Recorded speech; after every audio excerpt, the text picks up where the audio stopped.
Oh, do you think the others are making good progress? Hope it's all going smoothly. Oh, hey look! They made it back as well! Flint's! Llama! How'd it all go? All is well, thank you. Nefer and Yehoda had to stay at the curatorium to wrap things up, so they won't be joining us for now. I ran into Miss Anefa and Miss Aino on the way back. Their work is still in progress, so I suspect they won't be back for a while either. You seem rather cheerful today, Mr. Flint's. I certainly am. I achieved what I set out to do and came away with more than I bargained for. Fighting alone can get quite tedious, but I had the good fortune to run into a pair of brave young warriors. We meet again. How have you been? Albedo!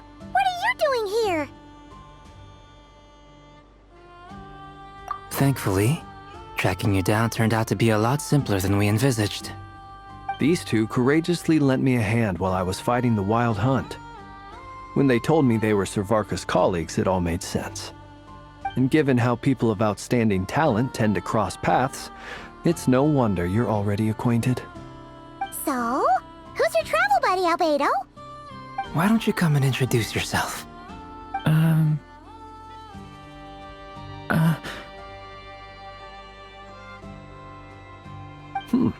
A gentleman of few words, I see. And a rather stern countenance. I presumed you were acquainted with him. Is that not the case? It's nice to meet you. Again. We've technically met before. Wait a sec! You're Minnie Durin! That's right. It's me. I'm glad to see you again.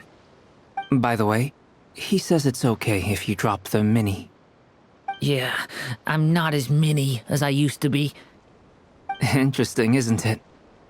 The first step towards blending into human society appears to be reflecting on whether one's name really reflects who they are.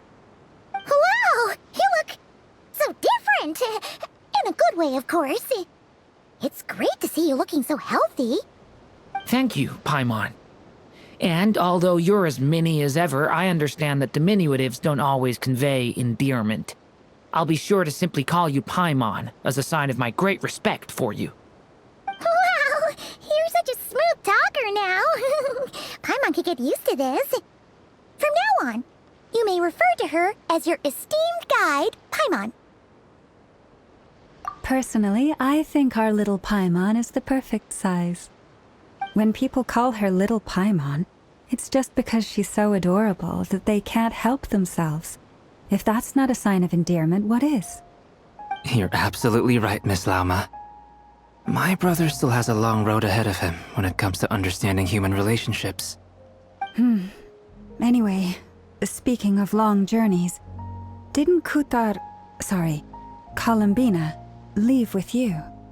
How come she isn't back yet? She's been catching up with old friends. Wouldn't be surprised if she stopped for a cup of tea or 10 on the way back. Uh-oh. People are talking about me. Hope it's nothing negative.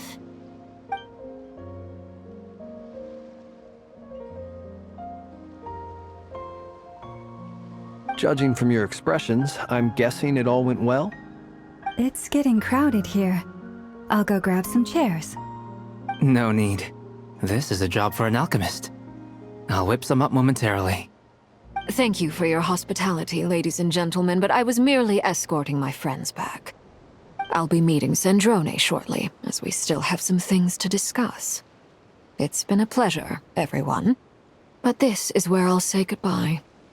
We really appreciate your help. Oh, come on. Spare the formalities. I'm just glad I could help out some true friends. I understand. Well, bye for now, Harlequino.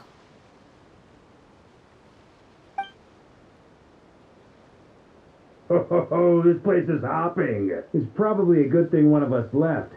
Otherwise, we might not fit all these people in. Are you saying we're about to run out of chairs? As a matter of fact, I am. Come on in and see for yourself.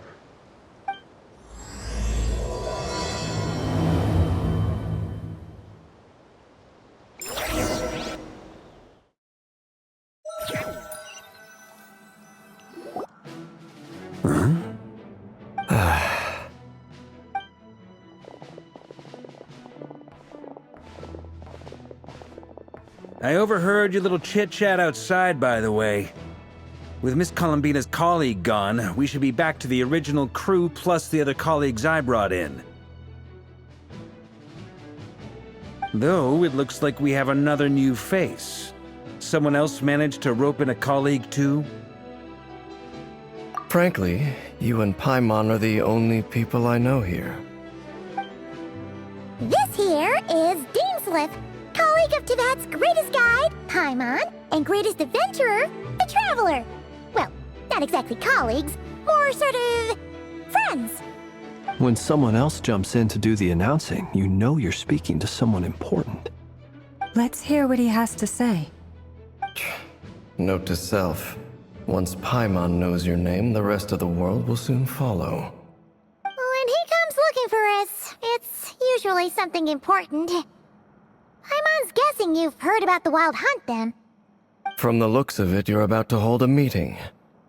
If I were to say that the Wild Hunt is our mutual enemy, would that earn me a seat at the table? As the saying goes, the enemy of my enemy is my friend. Mr. Dainsleif, there's a seat with your name on it. Though, I can't promise the same for everyone else. Hey, Albedo, think you can rustle up a couple more chairs? After all this time apart, Grandmaster Varka's first order is to rustle up a couple more chairs. I've missed this. Is he being sarcastic? Hey, he's your brother. Why are you asking us? I've still got a lot to learn about the nuances of human conversation. Trying to decipher Albedo's way of speaking has been like jumping in at the deep end.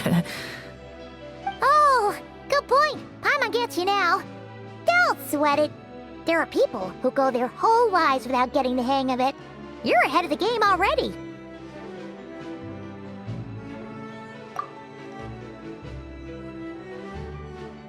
I wonder what's taking Nefer so long. Perhaps you should go and check in with her. If anyone can hurry her along, it's you. I just got back from the curatorium. Besides, aren't you curious to see what's taking her so long? Miss Nefer doesn't strike me as the type to share secrets. And since gathering intel is her specialty, I'm guessing she'd prefer to keep her methods confidential. Under such circumstances, would it not be tactless for me to impose? Oh, but it's fine for me to impose. What can I say? You have an unrivaled ability to garner people's affection, Miss Moonchanter. Besides, you have far more in common with her than I do. All right then. Impressive. She barely fought back at all. I admire your powers of persuasion, my friend. As I'm sure Miss Lauma will realize soon enough, the trick in life is to always pitch in with other people's responsibilities so that you can be selective with your own. Another trick is to simply hide in the background. Spoken like a true sage. Anyway, looks like we've got some time to kill before the meeting. Let's take a little breather, folks. And feel free to chat amongst yourselves. We'll get down to business once the other two arrive.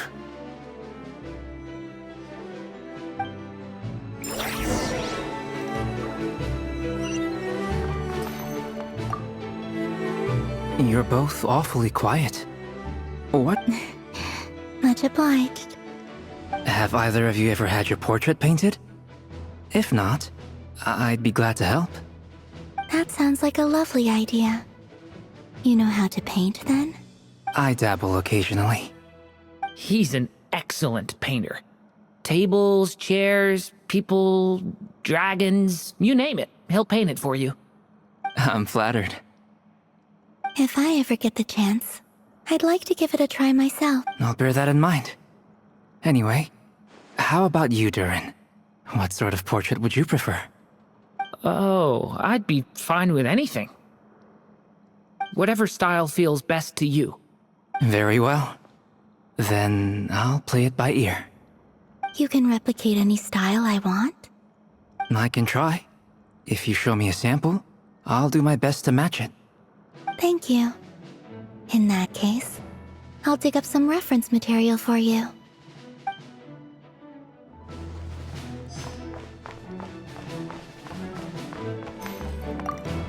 Truth be told, I can't remember the last time I was in a meeting with so many people.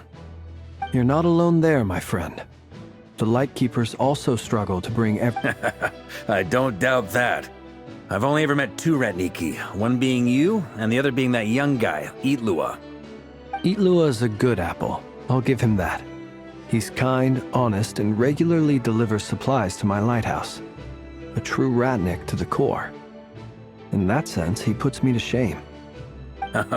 So you're what? A fake Ratnik? That's what it sounds like you're saying.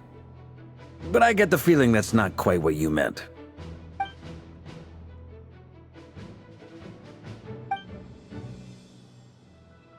Come on, why the awkward silence? Sorry. I'm not even gonna bother trying to hide it. You've known all along, haven't you, my friend?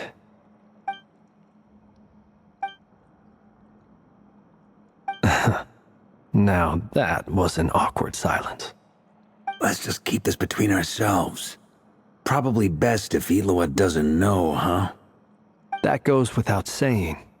Gotta be careful what you share with youngsters, after all. Anyone else in the know? Let me guess. The Traveler and Paimon? It's dangerous being too sharp for one's own good, you know. Then, in the name of the Animo Archon Barbados himself, I swear, your secret's safe with me. When we went for drinks, you said that you and Barbados were practically best buds. In the light of that claim, do you really expect me to take your oath seriously? Of course. Just as long as you don't go spreading around the fact that I'm close with Barbados, all right? Fair enough, then. Nothing like a bit of mutual leverage to seal the bonds of friendship.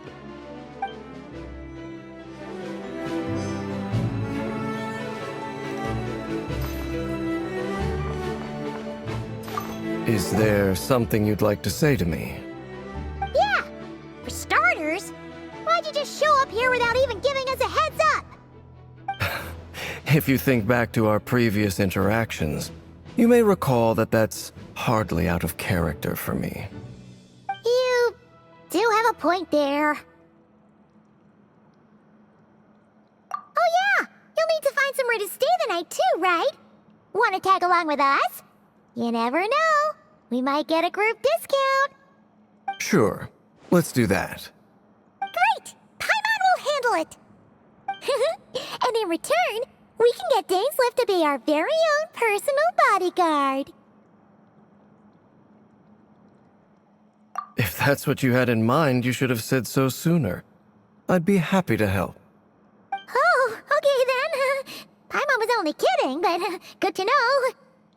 Anyway, since we're all here together, we might as well watch each other's backs. That's just what friends do, right? Indeed. Thank you.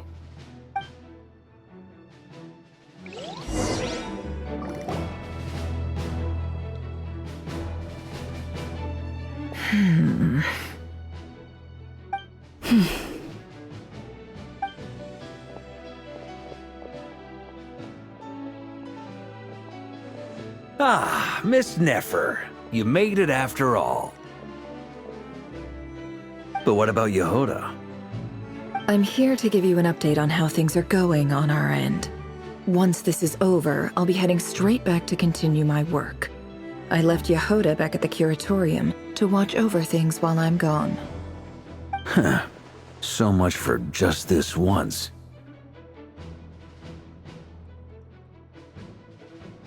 Shh! Not so loud! We're on a roll here. What if she remembers and suddenly decides to back out?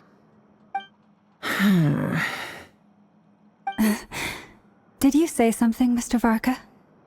Huh? I didn't say anything. Right, Flints? Must have been a frog. They get so noisy around here at nighttime. It's like they're putting on a concert in the background. Anyway, before we begin, there's a few introductions to make.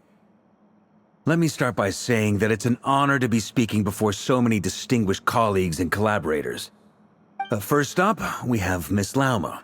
As Moon Chanter, she's the leader of the Frost Moon Scions, a local religious community in Nod-Krai. Then there's Miss Nefer, boss of the Curatorium of Secrets, an intel gatherer extraordinaire. Nefer is leading the investigation into Rerer's background, assisted by Yehoda and Lauma. From the little I've heard, they're making some great progress. Over here, we have Mr. Flintz, a ratnik and guardian of the abandoned lighthouse. In our last operation, he courageously distracted the Wild Hunt to buy time for the rest of us. For those of you who've never met, this is Mr. Albedo, a renowned alchemist and captain of the Knights of Favonius investigation team. By his side is a new face for us all, myself included, Mr. Durin, who has come to lend his aid. Next up, we have the Moon Maiden and former Fatui Harbinger, Miss Columbina. Then we have the Traveler, who's earned more titles than I could possibly hope to list out, so I'll spare you the rundown. And Paimon, the ultimate travel companion and quite possibly the best guide in all of Tevat. Wow! That's a lot of people! Great turnout! Miss Nefer, it looks like you might have another job coming your way, so, congratulations on the booming business, I guess. You think I haven't got enough on my hands as it is? Who's looking for me now? That would be me, Miss Nefer. I have a commission for you. And you are? Who I am doesn't matter right now. What does matter is that I'd like you to gather more intelligence about the Recher of Solnari. Well, it's not as if we never take on anonymous commissions. But in your case, I'll have to decline. I'm gonna take a wild guess and say your job's probably more hassle than it's worth. Something about you seems like bad news. It's my eyes, isn't it? Conrian, I assume. And what's with the mask? Are you trying to hide your identity? In any case, the fact that you're even still alive raises an awful lot of questions for me. My name is Dainsleif. And yes, I am from Conria. As I'm sure you're aware, the Recher of Solnari's real name is Rerir. He was once an acquaintance of mine. Really? Then you must have been quite an influential figure yourself. You flatter me, but none of that matters anymore. My point was simply to clarify why I have asked Miss Nefer to investigate Rerir's background. So you're both from Conria, and it sounds like you used to be friends? What am I missing here? Surely you already know how he became one of the Five Sinners. I'll tell you everything I know. The history of Conria, the names and identities of the Five Sinners. I remember it all like it was yesterday. I have never spoken openly of this before. But the truth was exactly as people say. The Five Sinners were each driven by their own desires, and it was by playing upon these that the Abyss tempted them to their fall, tearing Conria apart in the process. The visionary, Vedifenir, who wished to foretell the future. The wise, Haroptatir, who sought limitless knowledge. Gold, Rhindaughter, who desired to create life. The foul, Surtologi, who pursued supreme strength. And last, but not least, Recher of Solnari, Rerir, Ravager of the Moon. Of the five, Rerir is the only one who remains a mystery to me. He never harbored grand ambitions, so what changed in the space of a single night? How did he come to fall like the others? In other words, you're saying that his change came as a shock to you? And you have no idea what actually happened? That's right. You mentioned how the Abyss tempted them, which led to their fall. But what did that look like in practice?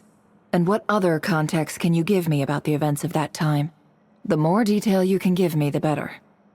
Strangely, now that it comes to it, I hardly know where to begin.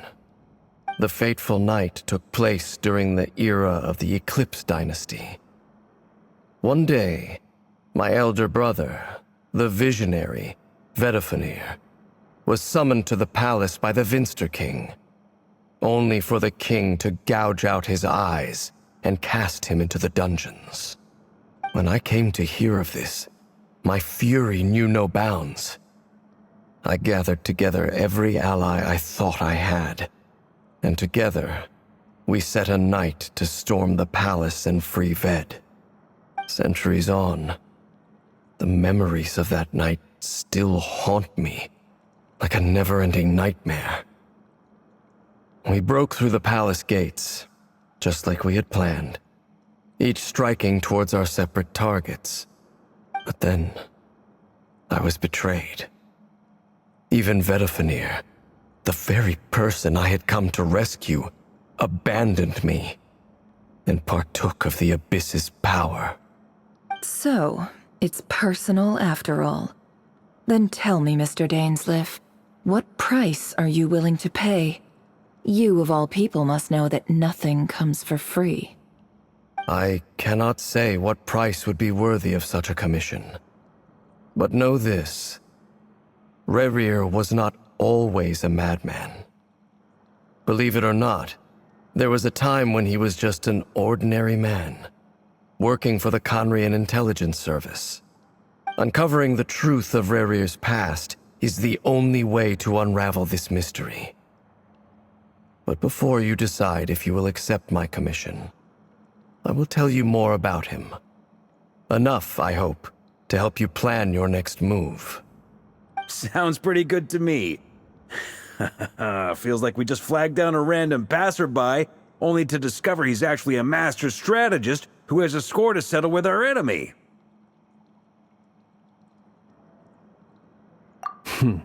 Can I borrow your halo? It could be useful in the lighthouse. Hey, enough with the wisecracks! Besides, isn't that lamp of yours bright enough already? Relax. It was meant to be a compliment. If that was a little over the top for your liking, I'll make sure to tone it down next time. I'll give your proposal some serious thought, Mr. Dainsleif. Let's speak in private once the meeting is over. Before that, there's a few things I'd like to share.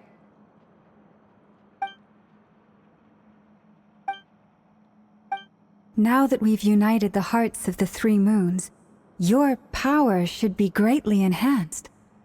But it seems like that hasn't happened yet? I believe it will take a little longer. You've done so much for me, so I want to be completely honest with you all. Even though I'm doing a lot better now, the truth is, my recovery will likely be an ongoing process. From the moment I was born, my power has been slowly ebbing away. And that is because Tevat has never accepted me. Even with the moons united as one, it seems my rejection cannot be undone. So far, I have yet to find a solution. It may turn out to be a problem that will plague me until the day I finally leave this place behind. Even so, I will do everything in my power to help you drive out the Rayhir of Solnari. As Arlecchino put it, this is not about chasing the spoils of victory. It's just a gesture of heartfelt gratitude. Kutar. Defeating the Rayhir of Solnari will be no easy task. While my strength slowly recovers, we'll also need to gather more intel. Naturally. We should take all the help we can get if we hope to defeat him. We've considered several viable plans now, but our choice hinges on the answers to a few key questions. Is it even possible to kill Rerir? What experiences shaped the person or monster he became? And what's he really after? Given Albedo's expertise in alchemy, I think we should leave him to try and answer the first of these questions. Understood. As for the other two, I'm afraid we'll have to count on you again, Miss Nefer. Believe me when I say it's not my wish to burden you. But right now, relying on your skills is our only option. So you're placing all your hopes on me, huh? We can't thank you enough for agreeing to help us. Honestly, I can hardly believe how lucky we are. You sure have a talent for changing your tune, Miss Moonchanter. Timid like Yehoda one moment, then flinches insincere flattery the next. Ladies, please. I must object to your portrayal of me. That's all. Feel free to keep bickering. Just pretend I'm not here. I almost don't want to leave this room. I'm curious to see how this plays out. I have faith in you, Miss Nefer. Something tells me you'll stand by us until the very end. Oh? And what makes you so sure of that? What if I suddenly decide that my compensation is insufficient? This isn't about the money. I can sense that you've got a deep-seated distaste for Rerir. And knowing you, that alone is motive enough. Look at them getting along so well. Like two peas in a pod. And I'm the one they accuse of insincere flattery. There is no justice. Miss Lauma, you have to understand something. Unlike you, I don't actually enjoy having everyone's hopes on my shoulders. Is that right? Well, maybe the fact that I'm willing to put my hopes in other people says more about me than you. But the fact is, I also trust you. And that's because I know that you're someone we can count on. Anyway, we've got our plan, so let's get moving. Mr. Dainsleif, let's talk. And Traveler, once we're finished, if you've nothing else planned, I'd like you to come with me. This whole experience is teaching me a lot. For instance, I now know that when other issues come up in the future, I'll have far more luck getting Lauma to convince Miss Nefer than trying to do it myself. Hate to say it, friend, but that's one of the funniest things I've heard in a while. Why? You think I've got it wrong? Quite the opposite. But what makes it so hilarious is how long it's taken you to realize.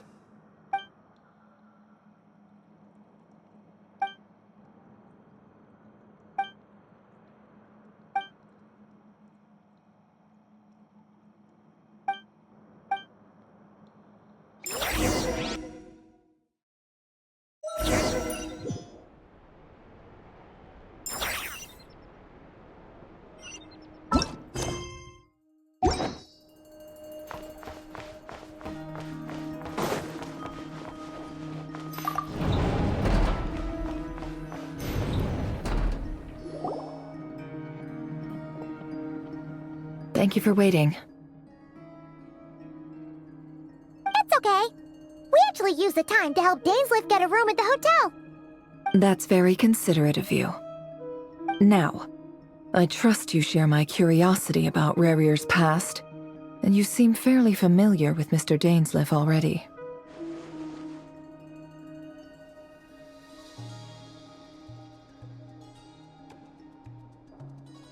We spoke at some length after the meeting.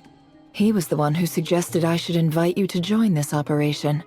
He feels confident that these secrets will be safe with you. Dane has a lot of faith in us, that's for sure. Likewise. I appreciate that you got right on board without interrogating me about why I invited you. It shows that you trust me to explain everything in due course. That's because we know what you're capable of. We appreciate you too, Nefer. You might have been forced to help in the beginning, but this time, it was your choice. That's one way to put it. Another is this, that once a decision's been made, it's set in stone. After that, my only goal is to see it through. Alright, so here's how it is. I'm going to access Rerir's thoughts again using my confidential method. Now, I'm sure you've seen things like this before on your travels, so you're surely well aware of how dangerous it can be. The reason I've gathered you all here is to ensure my safety during the proceedings. I plan for us to enter the fragment of his consciousness together, and once inside, I will focus on searching for information. Think of this as a diving expedition into someone's brain. If I'm the diver, you are my safety equipment, tasked with keeping me alive while I'm under the surface. Once the ceremony begins, we will all be spying on privileged information. But in the interests of safety, you must remain absolutely silent at all times. We will discuss our observations after the ceremony has concluded. Lastly, any individuals of a weaker constitution are advised not to partake in the ceremony. In any case, Paimon has her own job to do, which requires staying in the room but not joining the ceremony.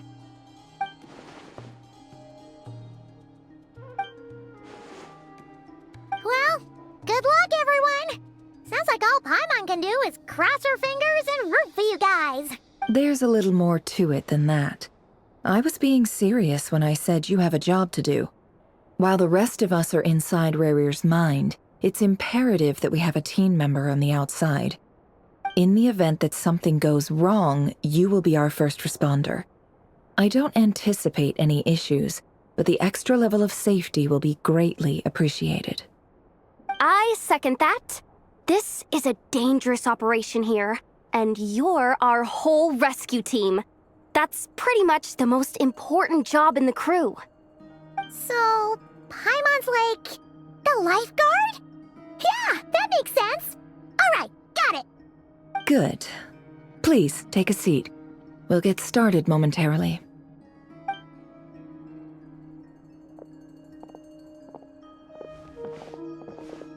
So, did Mr. Dainsleif tell you anything else? He told me that he believes Rarir kept some big secrets in his life. He's not sure that they were the cause of his eventual downfall, but he's asked me to uncover what those secrets were all the same. But surely you're not planning to go through with this, no matter the cost. If you think that, you'd be overestimating me. I'm a businesswoman, not a mercenary. But I do have my own professional reasons for taking this job. You think I'd turn down the opportunity to get a first-hand glimpse into Conrian history? No chance. Well, as long as you don't let morbid curiosity get in the way of safety concerns, we're good. We'll do whatever we can to help you. You're such a killjoy.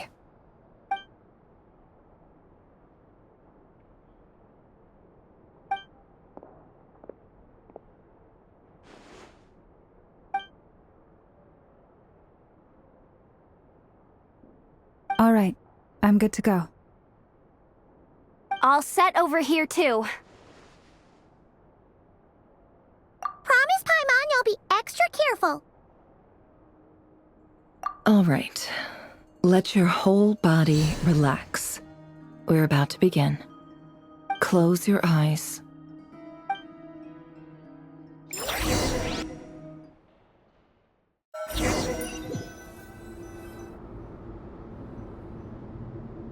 Phew.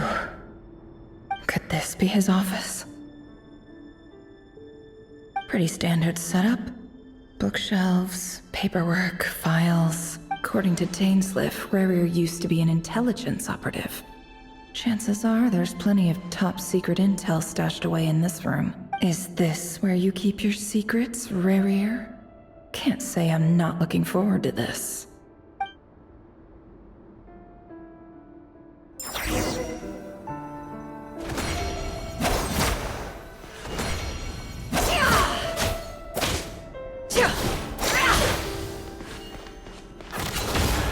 It all adds up.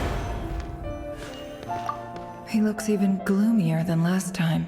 I wonder what's changed.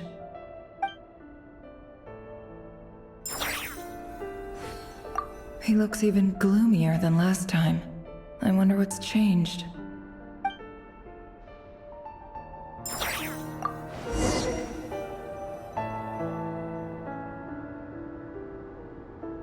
Today's files are in. Time to wade through them, just like usual. Male, 51. Occupation, cook. Confirmed Crimson Moon descendant. Has maintained frequent contact with other descendants over the past year. Poses a threat to the dynasty. Neutralized.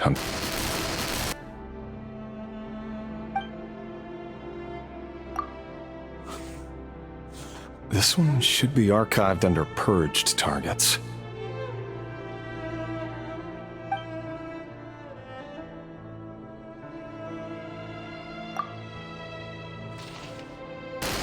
Female, 23. Occupation, office clerk. Confirmed Crimson Moon descendant. Has maintained frequent contact with other descendants over the past year. Poses a threat to the dynasty. Neutralized.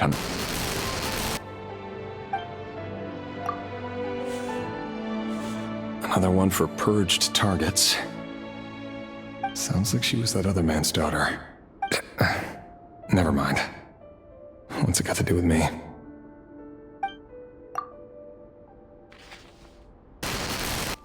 Male, 40. Occupation, teacher. Confirmed Crimson Moon descendant. Has been observed making contact with other descendants during the past year. Poses a threat to the dynasty. Neutralized on...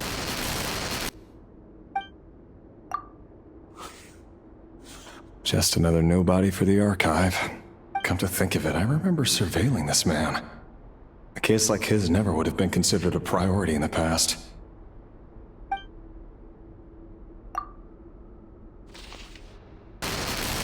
Female, 16. Occupation, none.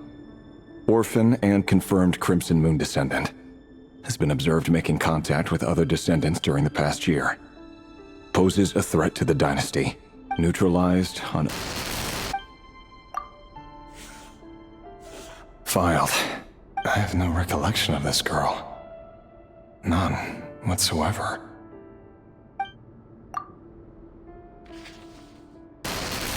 Female, 13. Occupation neutralized and... Filed.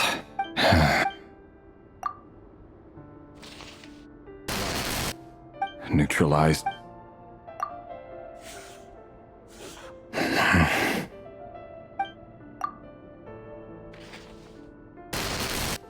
May...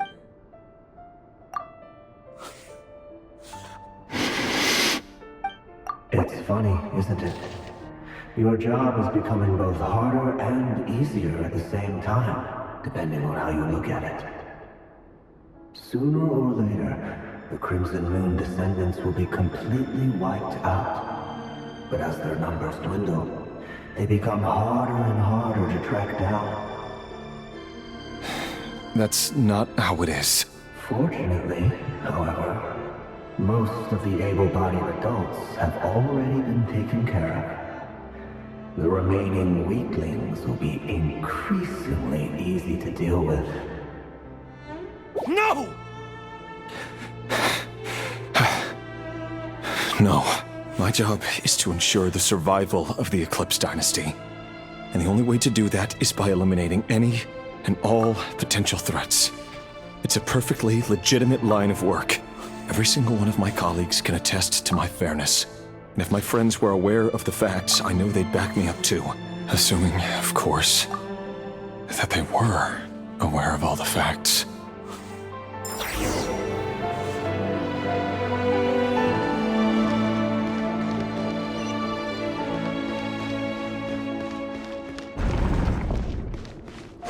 No more lies. It all adds up. Mr. Vedifalnir, it's been quite some time since we last met. Rerir, I trust you're here because you have something important to discuss. Forgive me. I wasn't tuning out, it's just, I noticed you didn't even phrase that as a question. As if you knew I was coming. Tell me, does someone in your position ever feel the need to ask questions at all? It is indeed within my power to foresee certain things. Things like your arrival. I was just thinking. It won't be long before I'll be inviting both you and Dane to my wedding. That isn't a lie, but nor is it a fact as such. It's a wish, isn't it? No fooling a prophet, is there? Ever since that day we met for drinks, I knew it was only a matter of time before you came looking for me. Does it feel good? Knowing how the future will unfold. I'm afraid the notions of good and bad fail to capture the complexity of what such a power entails. Once you've seen what will come to pass, it can be all too easy to succumb to fear and melancholy. Unless, of course, you... You fear my silence, and long to hear the words I left unspoken that day. That's right. You must have noticed my reluctance to broach the subject, and the reason is simple. Because the truth could never have lived up to your hopes. For both our sakes, such words are better left unsaid. The burden of prophecy was never meant for your shoulders. So who exactly do you deem worthy to hear your prophecies? Or rather, our king as he once was. You're closer to His Majesty than I am. You must know better than anyone how much he's changed. You say that as though it is to my benefit. Yet precisely because of that, I dare not speak rashly. A king can turn out to be the most virtuous of rulers, or a tyrant more terrible than the most vicious of dragons. You are so wise and far-sighted, yet still you would have me live in fear of the unknown? You make a fair point. Especially given my silence alone was all it took to send you spiraling downwards. Very well then. Let me offer you some advice. And I say, for many reasons, there is very little chance of your marriage ending in happiness. If happiness is what you seek, you should find another fiancé.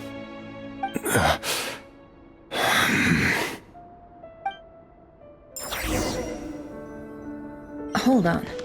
There's that same black fog again. Could this memory belong to Thelindis? Guess I... Wait. Hear me out. This time we finally got a clear look at his face and learned his true identity. His name is Rayrir, and he claims to be one of the king's guards. What did you say? A cruel irony, isn't it? The man you're set to marry leads a double life as a brutal executioner. Why are you telling me all of this now? Simple. It's because I want you to kill him. You are the only person he would never suspect. No, absolutely not. I would never dream of doing such a despicable thing. So you'll just stand by and watch him slaughter us to the last? Do not forget that the blood of the Crimson Moon flows in your veins too. The blood of the Crimson Moon? What does that matter now? The dynasty has long been dead and gone. You think that alone is reason enough for me to throw away everything I have? Why wouldn't it be? You two were once a child of the Crimson Moon, just like me. Don't tell me you've never felt so much as a flicker of fury for the way we were trampled into the dust. As long as you promise to abandon this pipe dream of restoring your dynasty, I can try to persuade him. Or have him persuade the Vinster King.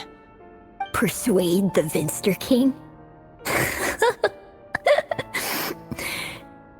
Do you even know why he's so obsessed with hunting us down? Why he keeps trying to force us to hand over our secrets? Over and over again?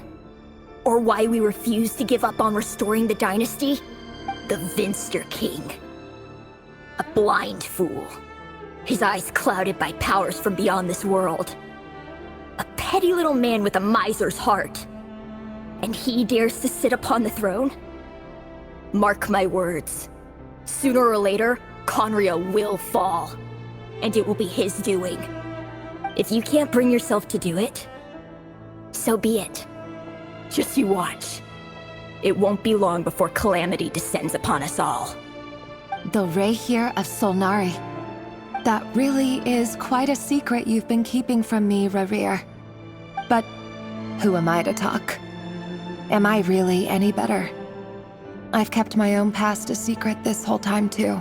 Love should be built on honesty. But ours was born from lies. And yet, is it really so wrong to hide things that would only make life harder? If we don't cover up the parts that no one else should see, how can we go on pretending to be normal? Vedifulnir must have known all this. And that's why he made his prophecy. In the end, nothing stays hidden forever. But I won't just sit by and watch this disaster unfold. I'll do everything in my power to protect what I cannot afford to lose, no matter who I have to face.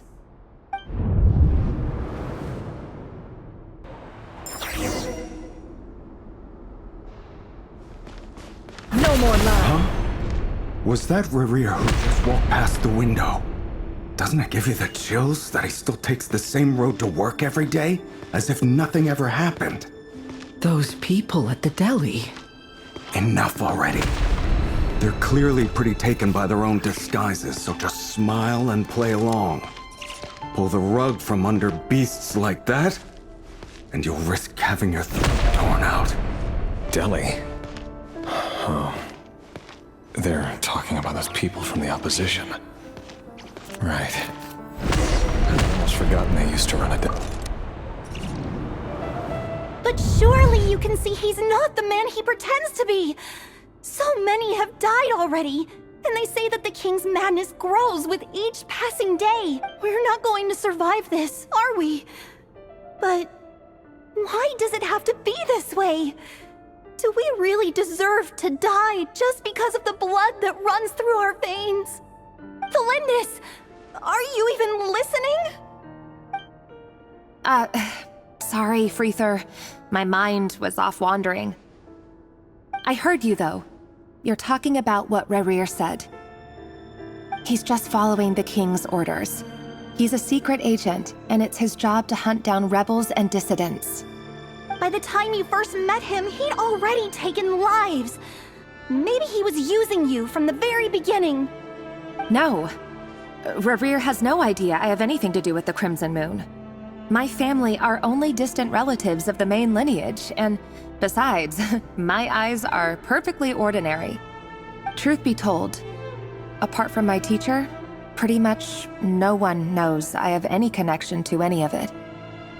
It's been a long time since my family severed ties.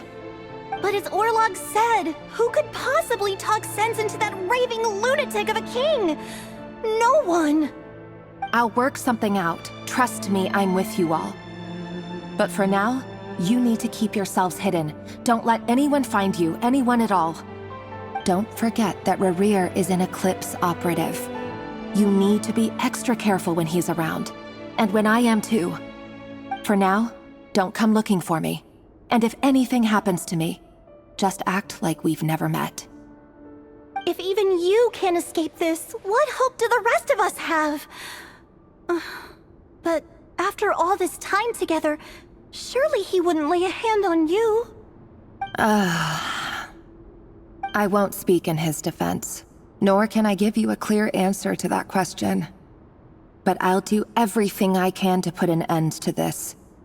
Here, hold on to this. If an opportunity to escape presents itself, take it. You'll be glad you took some spare change. You call that change? But what about you? I've got a job, and there's still money coming in. But you can't go anywhere right now. Please think about yourself for once.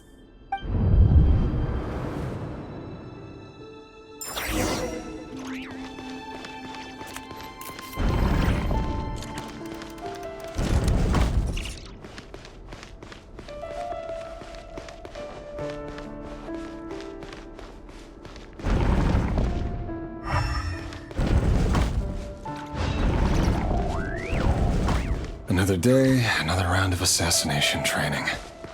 Training ground is just beyond this hidden passageway. When you kill a person, doesn't it bother you when you end up covered in their blood? Why would it? Aren't we all just walking blood bags? But not everyone is accustomed to hunting down others like prey. Make sure you have a firm grip on the handle. Then choose your angle well. Keep your movements light and brisk. And the prey won't sense a thing. I doubt that. I'll bet no one's ever died a quiet death as yours. I work clean. No traces.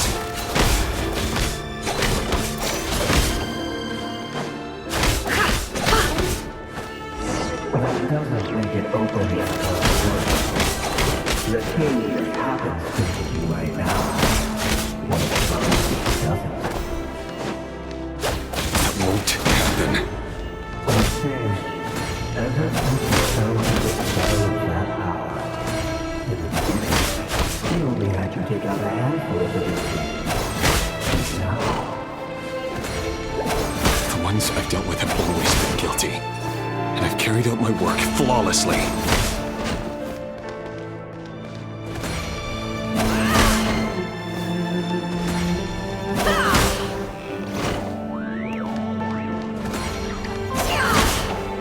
Can't hide the truth.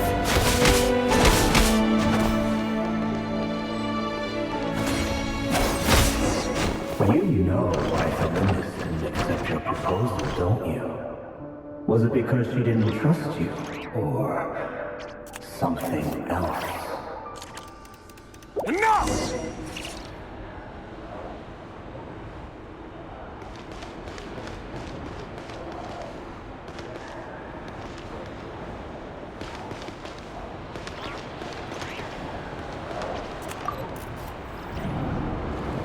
Felindis, do you still remember Orlog? Orlog? The boy who was pretending to sell flowers. You spoke for quite a while, didn't you? Yes, we did. What about him? He was arrested 2 days ago. Chances are he's already dead. He... I just don't get it! After everything he's done, why do you still stand by him? Or does it mean nothing to you that people keep dying? No, that's not... Just hear me out. I need to go now, Felindis. They're looking for us.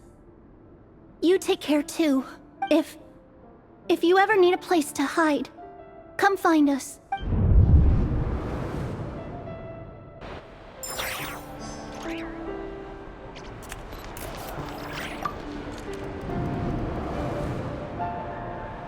Author, Felindis. Over the course of this week, the research object was subjected to interference for a total of 47 hours for experimental purposes. The results are as follows. All subjects of observation that were sent inside have now... The situation within is proving more problematic than anticipated. No progress whatsoever. What now? Won't you give me even a glimmer of hope? Things are getting worse by the day. I have to find a way or we'll all be in danger.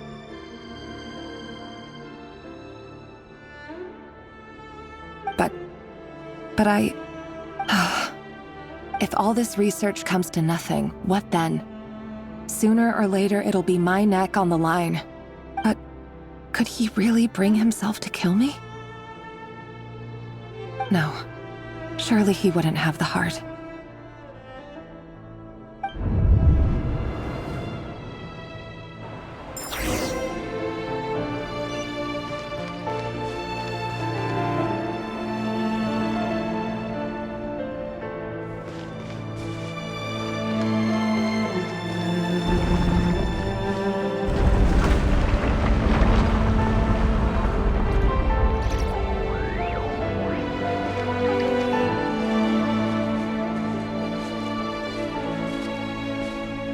Why won't you just let us go? We don't even know each other. All we want is to live ordinary, peaceful lives. You want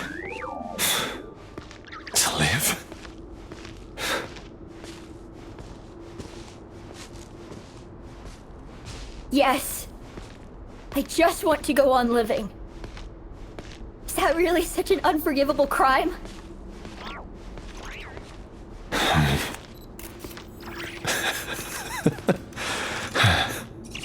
You want to go on living.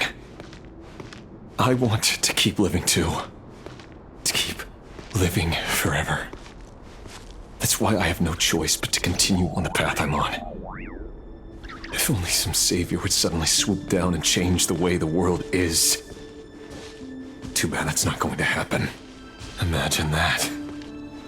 If there really were such a person, you and I wouldn't be standing here like this, would we?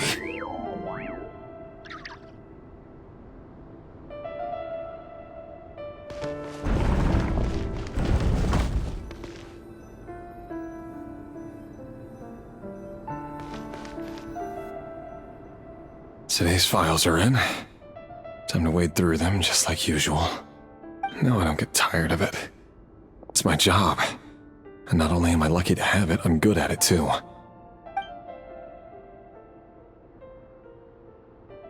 Huh. Wait. That's...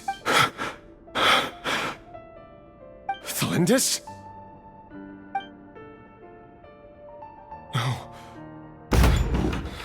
No. No! Why? But you bear no mark of the Crimson Moon. How could you possibly have anything to do with them? It cannot be! A diluted bloodline. Carefully concealed. I see it now. You've been living in the shadows just like me. What a fool I've been. Numbing myself with talk of justice. Even imagining my friends would back me up. But in the end, Irminsul. Finster King! How far are you going to take this? From the direct bloodline to secondary offshoots? And then what? Today it's the descendants of the Crimson Moon. Who will it be tomorrow? Will you not rest until everyone down here is dead? No. This cannot go on. This is where it ends.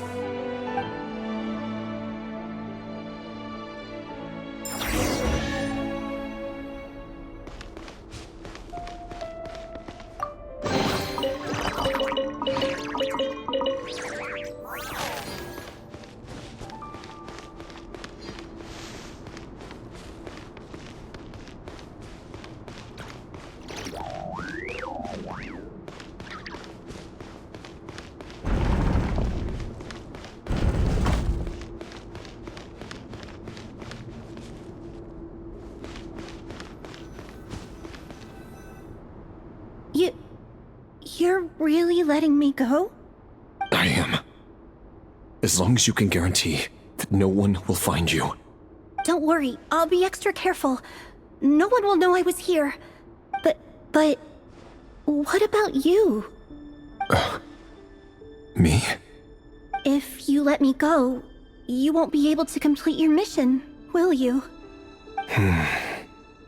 Good point. In that case, maybe you should stay. No, please! I just want to see the outside world again. To... Go on living? Yes. I know you're a man of your word. So please, just let me go. If I let you leave, what will become of me? Just kidding. Go, now. But remember, don't let anyone know you were caught. We'll be seeing each other again very soon if you do.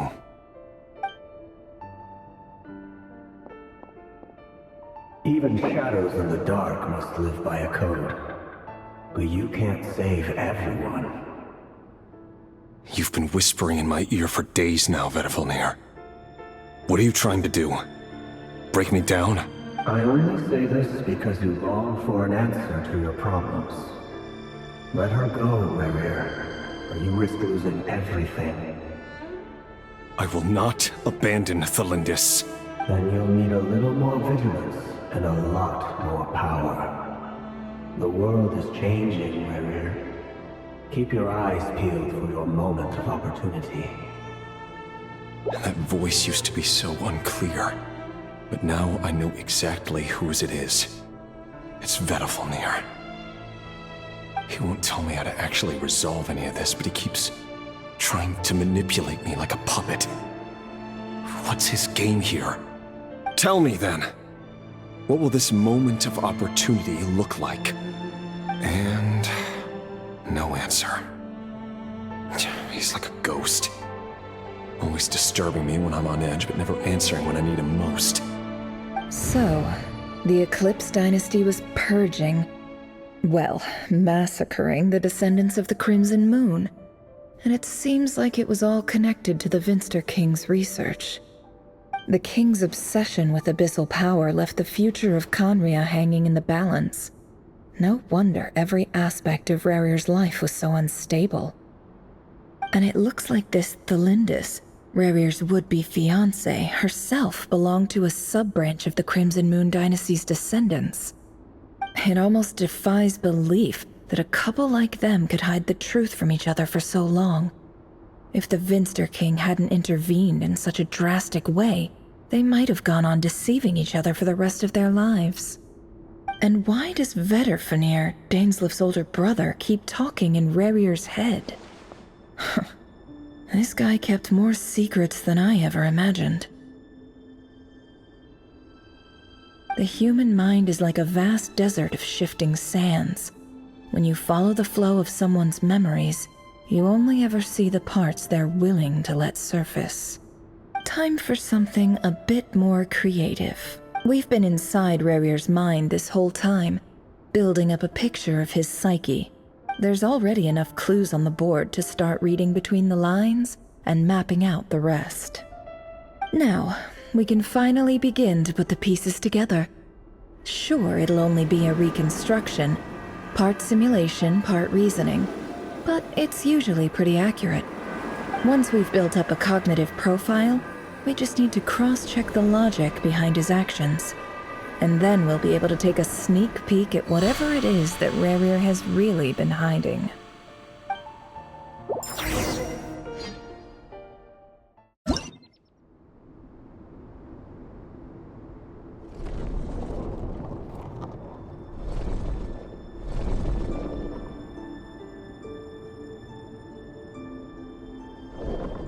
Rerir, are you there?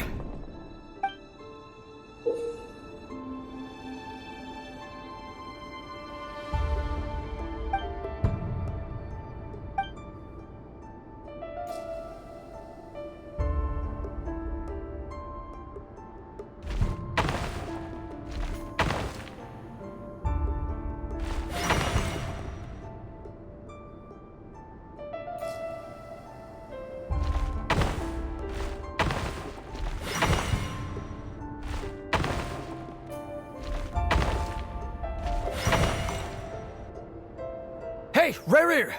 Come out, it's urgent! Dane? What's wrong? Quick, come with me. I'll explain everything once we've met up with the others. Okay. I'll come. But the Lindis is still over at the Universitas. I'll need to leave her a note. All right then, but make it quick. I've never seen Dane so worked up before. Whatever this is, it must be big trouble.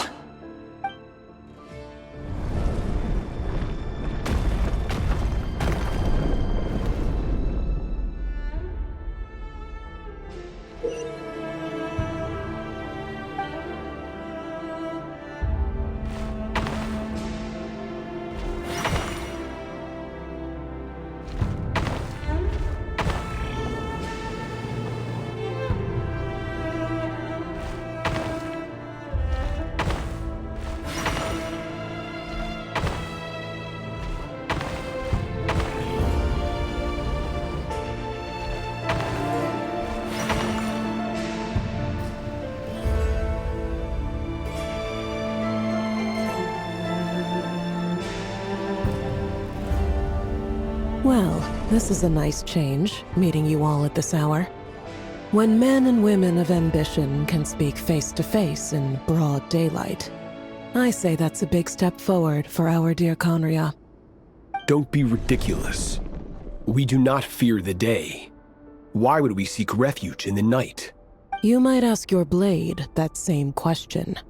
I'm told it prefers the cover of darkness. The word on the street is that Sir Elegy only strikes when he has an unfair advantage. But that is patently false. I see you're missing an arm and a leg. Surely only a fair fight could explain that. If this is your way of offering me replacement limbs, believe me, I'll take them. Oh, we can certainly discuss that. With bioalchemy, anything is possible. Assuming I have your full support in my research. Lunatic. Robtatir, what brings you here? Why, Dainsleif, of course. He invited me. Please, cast aside your apprehensions, Miss Rhindaughter. Whatever the rumors may say, I am but a humble servant of the king, and I can assure you he affords me no greater convenience than he does you. Well, the Universitas Magistrorum won't stop fawning over you, so at least some of the rumors must be true. You're clearly doing well for yourself, so drop the humble servant act. It endears you to no one. You're president of the Universitas Magistrorum, the chief royal mage known as the Wise by Vice President Veet. My success is the product of hard work and good luck. It's as simple as that. Were the king not such an extremist, I hardly think I would have received a senior post at my age. Of course, no job is without its gripes. Serving a king like ours can be a challenging task, as I'm sure you can imagine. And as for Efterveet, in missing out on the presidency, he's dodged a mountain of stress. Like everything else in life, it comes with pros and cons. You're all here. I apologize for the short notice, but it was an emergency.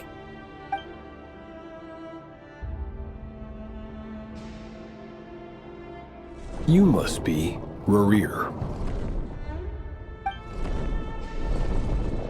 Mr. Elegy. Yes, I handled your case file during your sentencing. Nothing personal, of course. I'm pleasantly surprised that you remember me. You're clearly a person of substance if you've been invited here. But Dainsleif, you'd better have a very good reason for convening this little gathering. It's my brother, Vedalfenir. After he spoke at the court this morning, the king was so infuriated by his words that he had him blinded in both eyes and thrown in prison. Vedalfenir in prison? Strange. I thought the king trusted him and Horoptatir more than anyone else in the world. Does this mean the king's circle of trust just got even smaller? It has nothing to do with trust. It's about what the king wants, which is as clear as day to anyone paying attention. I simply appease him, because it's in the best interests of the Universitas Magistrorum. And also because you're slimy. Vedalfenir, perhaps less so. But still, a visionless visionary? It rather inclines me to think that qualifications are not what get you ahead in Conria. Do you honestly think this is an important discussion to be having right now? Dane, what are you planning to do? Rescue Vedalfenir, I assume. Correct. It will mean storming the palace by force. Tonight. I need all of you on my side. That's far too dangerous. And don't forget, Dainsleif, you're captain of the Royal Guard. You swore an oath to the throne. You've been planning this for a while, haven't you? I have no desire to commit treason.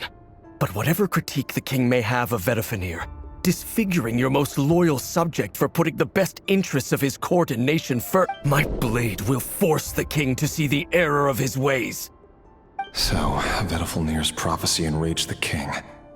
I'm sure it wasn't what he wanted to hear, but if he won't take counsel even from the visionary, that is deeply troubling news. The extent of His Majesty's madness is now all too clear. question is, how does a man like me get out of this situation unscathed? You have noble ambitions, Dane, but I'm afraid they don't do much for a guy like me. I'm not interested in saving the world. All I want is a letter of pardon. A letter of pardon? For whom? Thelindis?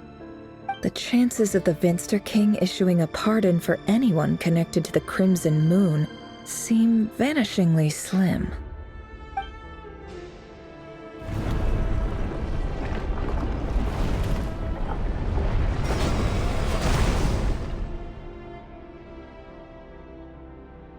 This black fog over the board must have some connection to Thelindis. But why is it taking this form? Does it have something to do with Rerir's past? Another mystery I'll need to unravel.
Author Thelindis. Over the course of this week, the research object was subjected to interference for a total of 60 hours for experimental purposes. The results are as follows. Research dating back to the Crimson Moon Dynasty has established 2 points regarding moon marrow. Firstly, its origins have something to do with a god's power. Secondly, it serves as a portal to an as-yet indeterminate location.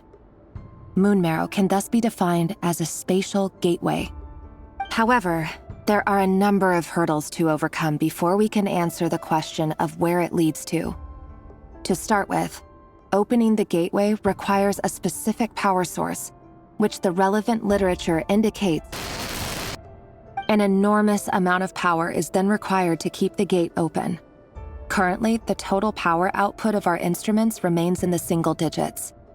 To make matters worse, I am now the only staff member remaining in the Moon Marrow lab.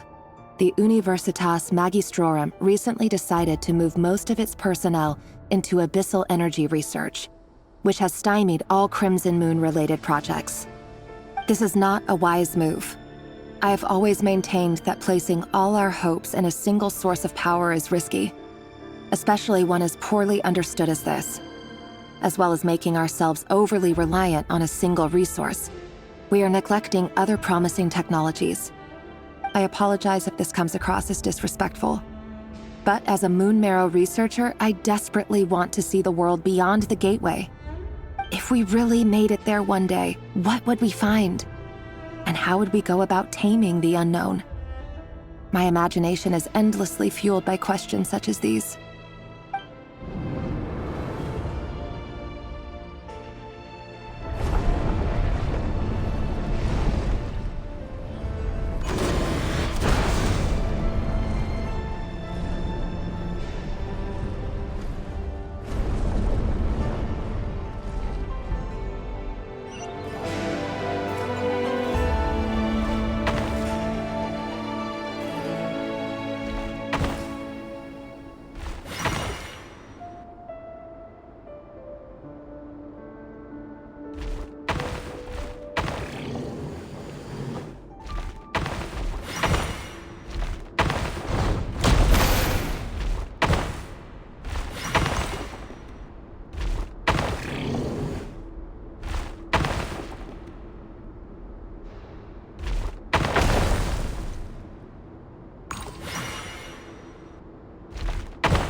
This is for you. I heard you're gonna leave the city with your parents. The Lindis. Did you hear about what happened? I've heard nothing. Rerir got back very late last Friday, and he was acting a little unusual, but he slept pretty well, so I'm guessing whatever he did was a good deed.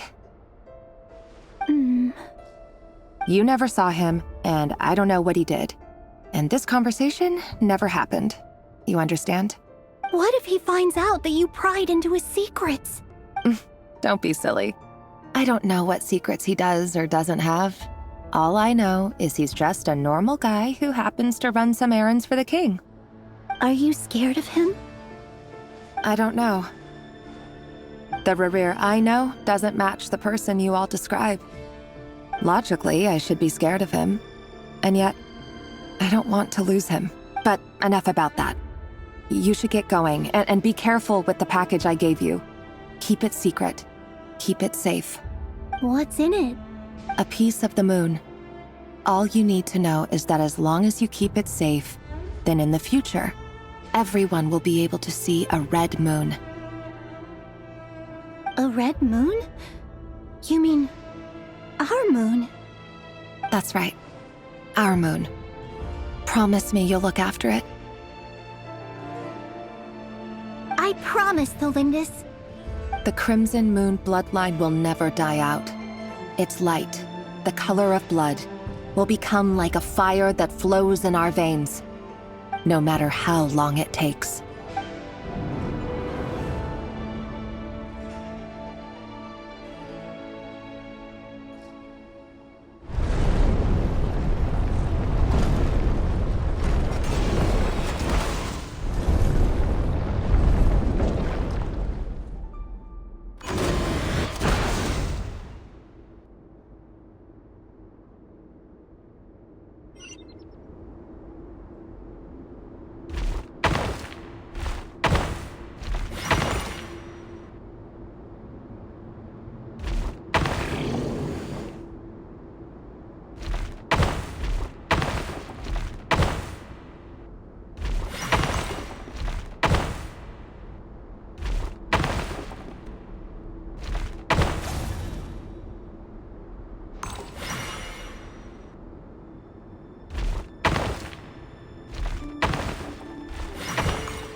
Hurry, everyone, and stick to the plan. Sir Dainsleif, what are you? Is this treason? You know what happens to those who betray the throne. Please, don't do this! It is the king himself who has betrayed the throne. He has betrayed all of Conria. If you have any love left for justice in your heart, you should join me. It's showtime. Dane and his group will handle the troops in the palace. Then Hraptatir and Rheindater will disarm the security measures. My job is to enter the prison and rescue Vedifalnir. Stay safe. Wish me luck. Look after my brother. Draw your blade. It is time for justice to prevail.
This place is filthy. And the smell is abominable. Clearly, the king doesn't allow his prisoners a single shred of dignity. This is dire. Found you. Hello, Mr. Vedafilnir. Ah, it's you. Surprised? Oh, wait. I guess surprise isn't an emotion that prophets feel very often. I certainly felt some surprise in the moment when I was blinded. Surprise at the king's sheer ignorance. Surprise at just how unfairly this world responds to words of earnest remonstration. I'm curious. What did you prophesize this time? It wasn't a prophecy. It was a word of warning. Someone had to say it. The king has forsaken all reason in pursuit of his obsessions.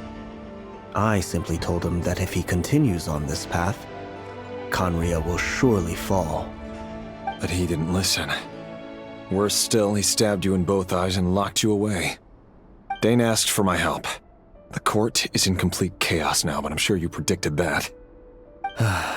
Everything is transpiring as I foresaw, yet I am powerless to change it. Fate is an immutable force. I can but lament as the inevitable unfolds. I do wonder whether giving a man the power to see the future does nothing more for him than slowly crush his spirit. Forgive my curtness, Vedafilnir, but the king did not suddenly turn on you today. His suspicions have been brewing for a long time. You can't have wisdom beyond the reach of your fellow man without attracting his fear and suspicion. There are things the king does not want to see. So, he doesn't want you having visions of them either. He wasn't entirely wrong. I did indeed lose my power to see the future. Right up until... Until what? Just now. I believe I saw something new. Well, tonight could go a lot of different ways. 5 of us banded together to storm the palace, also we could rescue you. This will go down as the most tumultuous day in Khaenri'ah history. I sense hatred in you, but also hope. A desperate hope that with the tyrant deposed, that will be the end of the story. But this is not the end. It is the beginning. There are many men of honor and courage in this world, Rerir. But you are not one of them. You're not... Is that a dagger? Interesting. Why not the polearm? It was always your weapon of choice. With your abilities, I don't doubt that you were able to recover some of your sight.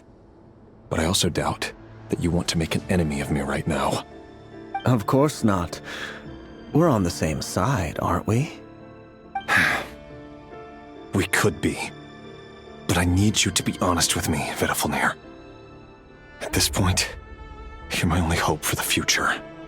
You mean your future?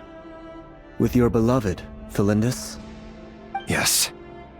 And I know there are bigger things at stake here. A dynasty, a nation, maybe the entire world. But forgive me, I care first and foremost about myself. I can't abandon the one I love to save myself. I just can't do it. But you see a broader picture of the future than I. You see the solutions to the biggest problems of our age. So tell me, what is my solution? What's the answer? In matters of fate, answers are either right or wrong. What will be and what will not. Maybe you are willing to pay a certain price in the pursuit of happiness, but unfortunately, fate does not negotiate. That is the cruelest thing about fate. It is unmoved by your sacrifices. That can't be true.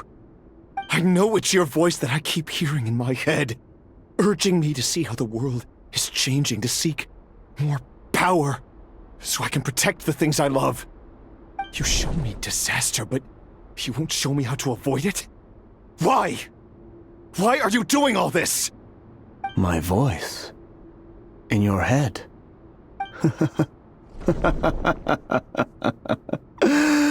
So, you hear it too? The voice that steals your mind, gains your trust, and drives you crazy. It turns out that we are not so different, you and I. Vedifilnir just broke into the strangest smile I've ever seen in my life, as if he'd discovered some monumental secret. But then he suddenly switched to looking extremely weary. Very well then. My advice to you is as follows. You must persevere. Whatever trials and tribulations you may face, be steadfast in the belief that they are your path to the future. For as long as you live, your story with Thelindis shall not come to an end. That is the only chance you have of fighting back against fate. It is up to you whether you believe my words. Regardless, that is all I will say on the matter. I have no right to intervene any further. I will hold you to your word. Thank you for setting me free. In return, I will tell you one more thing that you cannot afford to ignore. Just then, a strange wave of energy rippled through the city. We had no idea what it could mean. If I were you, I would head to the Universitas Magistrorum. The Universitas? Oh no! I'm sure we'll be seeing each other again very soon, Rerir. Whatever Vedifilnir said, I didn't catch it. I didn't even help him out of the prison. There was no time to lose.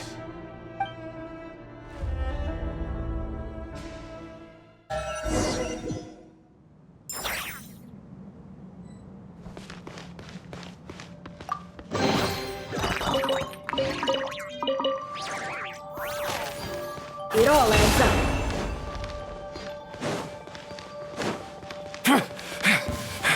Monsters? This Rhindaughter's doing at the Universitas Magistrorum. Out of my way! No more lies. Pyroclastic surge!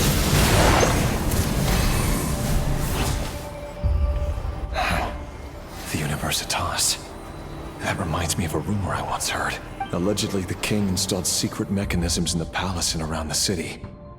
No one knows where they are or what kind of power they hold.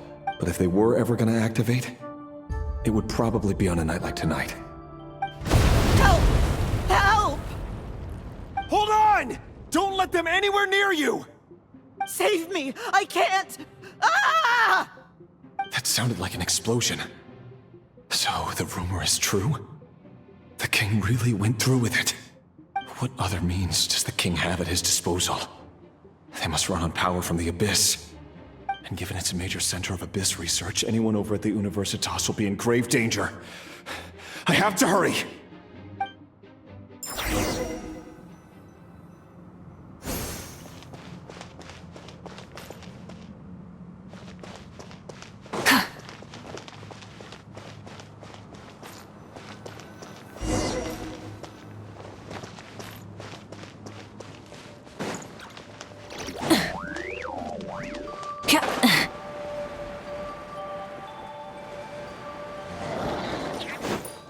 Rise with the sun!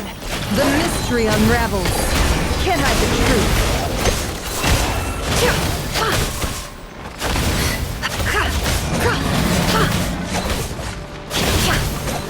It all adds up. The sands of time got me.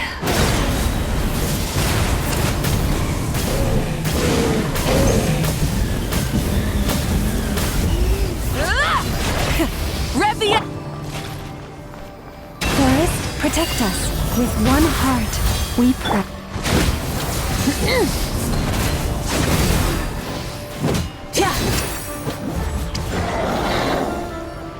Burn it down!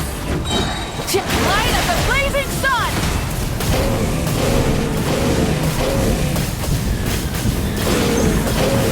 Incinerate! Sage's wisdom! Way ahead of you! Can't hide the truth. You poor lost. Oh, Forest, take my broken crown. stop me! Pyroclastic surge!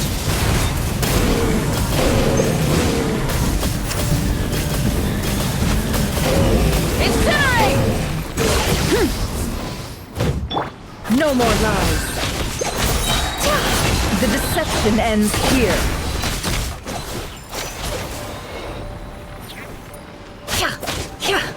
It all adds up.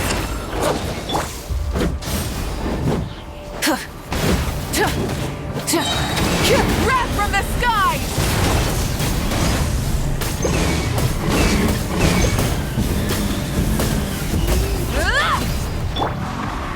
No more lies.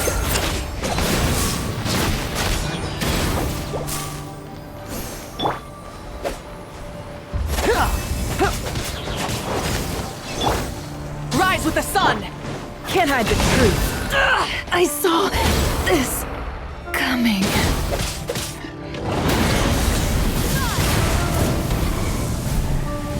Incinerate!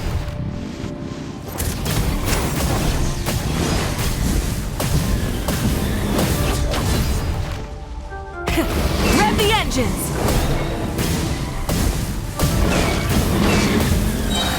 Pyroclastic surge!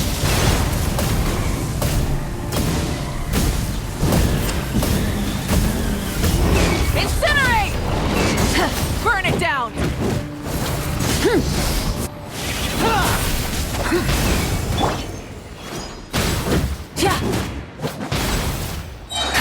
Light of the blazing sun!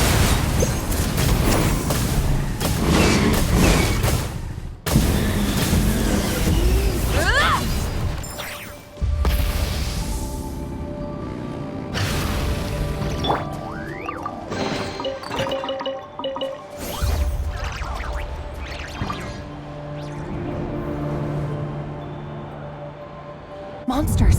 At the Universitas Magistrorum? Why now? Oh no! They're coming! It's no use. The table won't hold out much longer. The weapons. Where are the weapons? Of course. All the lab equipment was upgraded after the inspection last week, but the new weapons haven't been allocated yet. I'm done for. Is anyone there? I need help! Ah!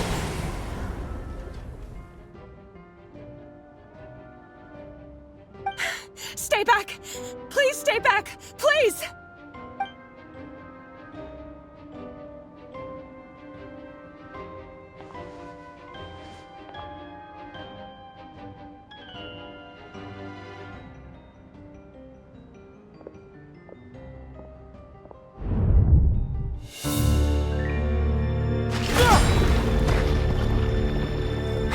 What's that?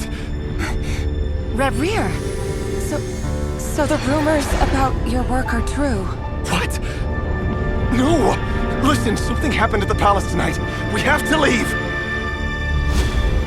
You don't need to lie to me anymore. What do you mean? I know why you're worried, and I will respect the decision you've made. But it's okay, because I found a solution. I know how to end all this. You can have it back. The normal life you so desire. But until then, I'm afraid our wedding will have to wait. Cylinders? No, don't do it! Cylinders! Cylinders!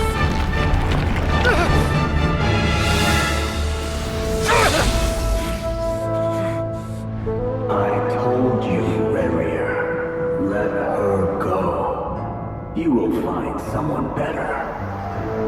No! No, I won't do it! I have to save her! By what means exactly?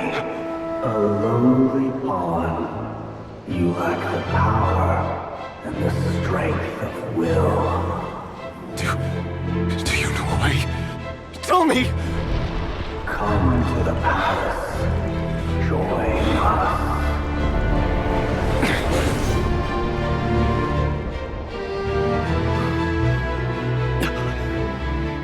Rerir, thank goodness we... Step forth and take your share. You made it. Not you too.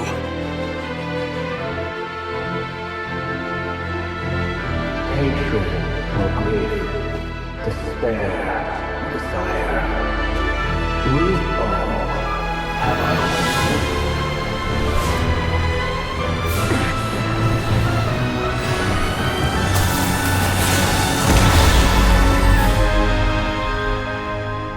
Rerir. Rerir. Thalindis? Were you daydreaming?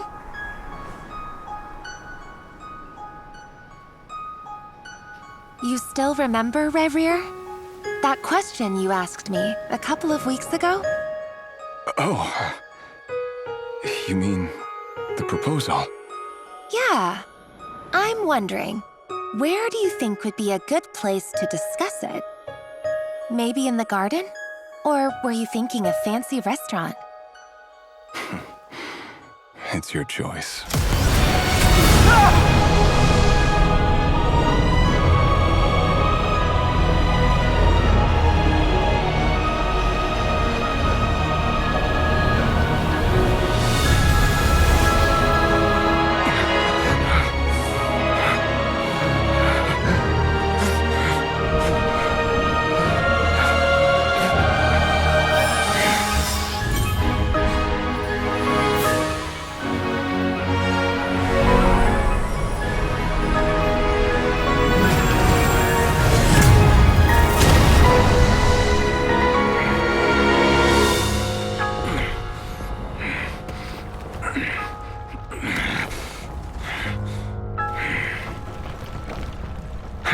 Find you. And then, you can give me your answer.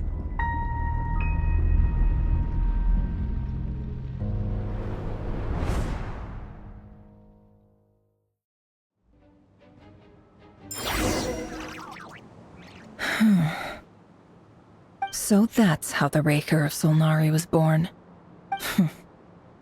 A monster created by circumstance is a monster all the same.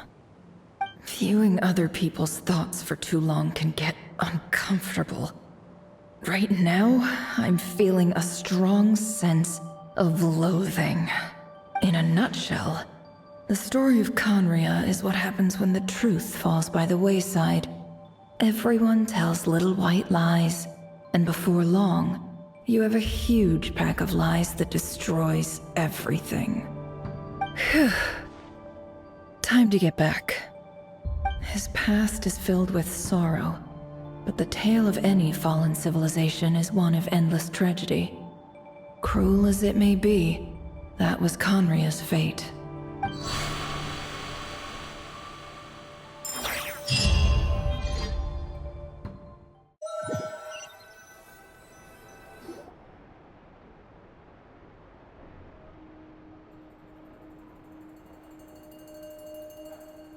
Everyone, I'm back. Can I get a standing ovation? Never! How are you holding up? Feeling okay? She's fine. Boss is a pro. Yes, I'm fine. You will have seen the events of Rerir's life through my thoughts. It's now clear that he is just a regular nobody, driven by personal tragedy, as he said himself. I mostly agree. There's only so much we can know about him from his memories alone, but they did give us a clear glimpse into his life in Conria. However, I would not consider Rerir to be a nobody. He was deeply involved in the events of that era. Yet, when the catastrophe of a generation strikes, nobody is safe. Sounds to me like you're speaking in riddles again. Is this you urging me not to abandon the people of Nod-Krai in their hour of need? That's not what I meant. Although I do hope you choose to remain a part of the plan. Without you, the mission ahead will be all but impossible. Then try to remember that I respond better to the carrot than the stick. And I don't appreciate being bossed around. Now, as for you, Missy, you were excellent. You stuck to the rules of the ceremony and kept your mouth shut the entire time. Bravo. Cool! So, can you fill me in on the deets now? Most of what I saw went right over my head. Patience. You'll hear the whole story, don't you worry. But let's meet up with the others first. It will save me narrating it twice. Yehoda? Yes, boss! Let me get that door for ya. That's more like it. For a moment there, I was worried you'd forgotten about the first clause of your employment contract. Forgive my curiosity, but what does the first clause say? It says I gotta do the annoying stuff that boss is too lazy to do for herself. Like opening the door, pouring the tea, yada yada. Is that right? If something is in the contract, it's because she willingly agreed to it. Rest assured that the Curatorium abides by the very strictest of labor policies. You don't seriously think I'm cruel enough to treat her like my slave? In any case, I've hardly shied away from my share of the work today. Hope I don't catch Flintz and Varka lounging about in their chairs, enjoying a leisurely cup of tea. There's nothing I dislike more than other people enjoying themselves while I'm hard at work.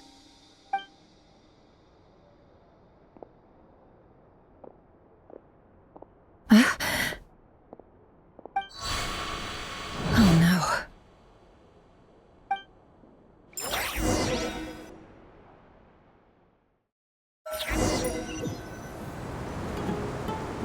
Sorry to disturb you, but we seem to have run into some trouble. Evidently so. Don't worry, I'm not about to leave you to fend for yourselves. I'm not that kind of boss. And it would go against the Curatorium's labor policy. I'm sorry. What did you hear me say? I wasn't talking about labor policy. Wait. How long have I been standing here? Not long. You just appeared by the door a moment ago.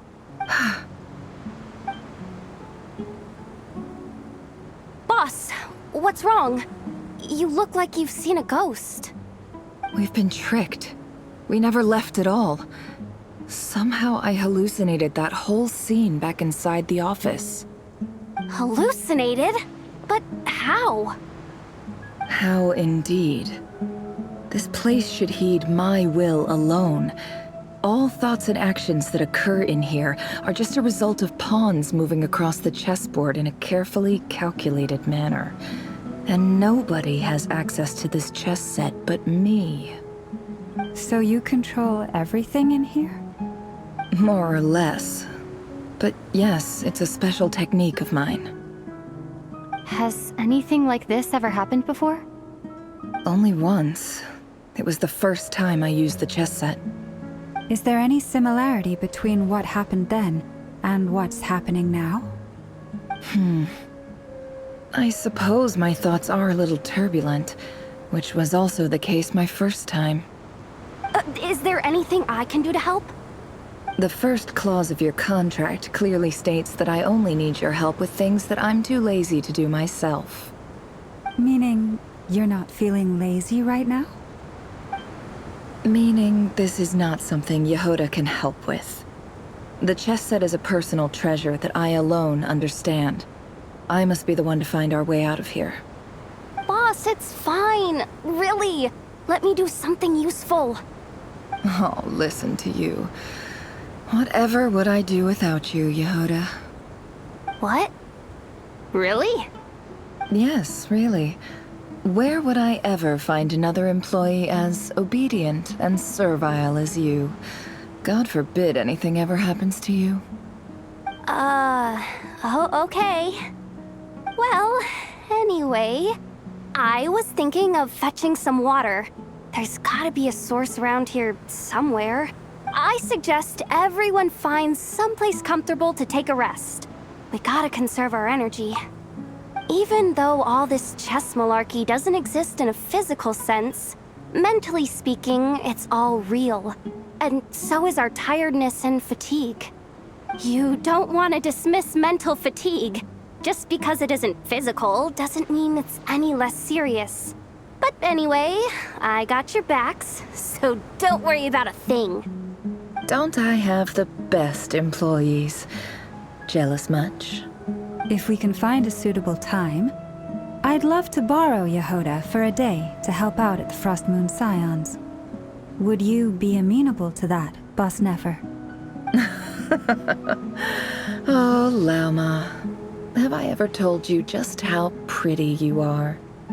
Beauty runs from the tips of your antlers to the depths of your imagination. Time to rally, everyone.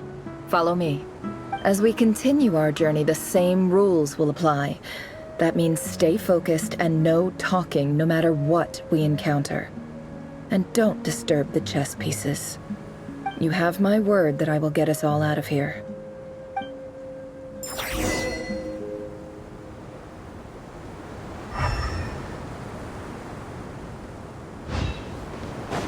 It all adds up.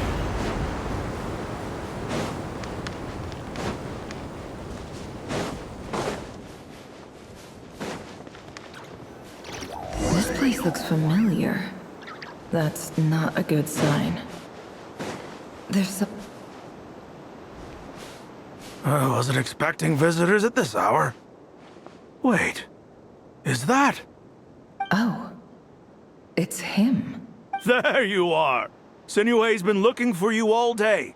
I think he has some news for you. Oh yeah? What were you doing just now, Uncle Retinue? Hiding away some more loose change? I know I saw some Mora. What do you mean loose change? Oh, come on, I'm too old for this. Just pretend you saw nothing.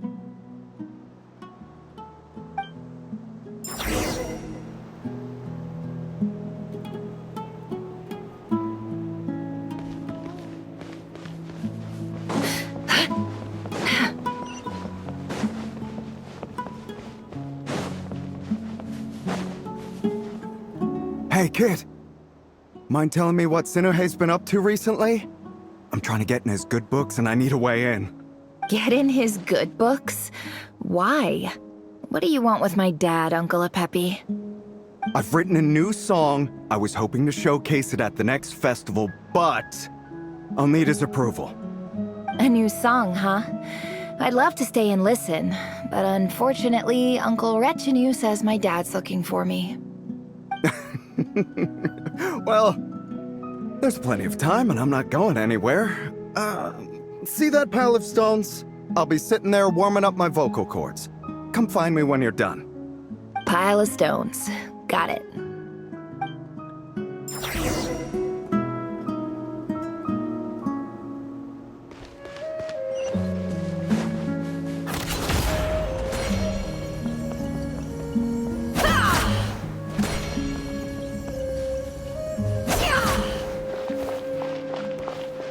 Hi, Dad. Uncle Retinue said you were looking for me. Ah, there's my little princess. If you'd gotten back just a little sooner, you could have shared the spoils of war with me. Spoils of war? Who were you fighting against, Dad? It was just a figure of speech. The aftermath of a sandstorm is no time to be waging war. I was talking about our war against thirst. I went out to fix our water supply problem, and now I'm back. Which means... We have a well again! That's right. I found a new one and brought back as much water as I could carry. It should last us for a good while. If it wasn't for these blasted sandstorms, our wells wouldn't be caving in. You wouldn't be spending all your time out searching for new water sources. As the chief of our tribe, I'm supposed to be leading us out of hardship and poverty, onto better things. You know how prosperous our ancestors were. I've told you all the stories. And look at us now, squeezed into these hovels. No one would choose this, if it wasn't for the endless wars over the years. But things are looking up. I started working with some folks from the academia a few months back. They gave me some contacts in return for my assistance in the desert. So you're the Academia's helper now? Special Ambassador, they call it. Think of it as a partnership. It's nothing bad, okay? We've been isolated here in the desert for too long. Seeking opportunities elsewhere is the best thing for us, and the fastest way to progress. So, do you get anything good out of being a special ambassador? Of course. My luck's improving all the time. One day, I swear I'm gonna lead us out of this place. We'll find somewhere new. Somewhere better.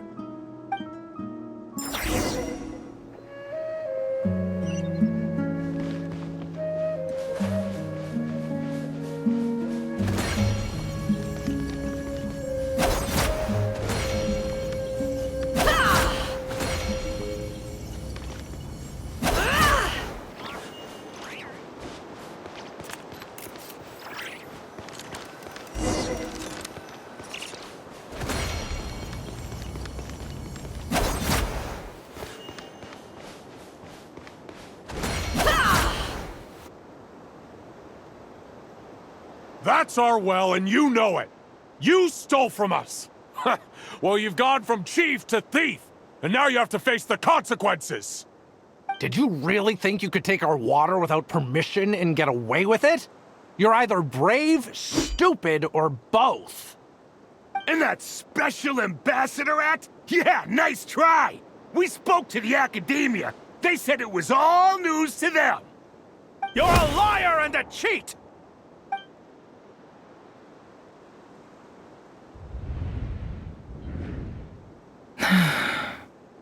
I heard Yehoda gasp, but I don't blame her.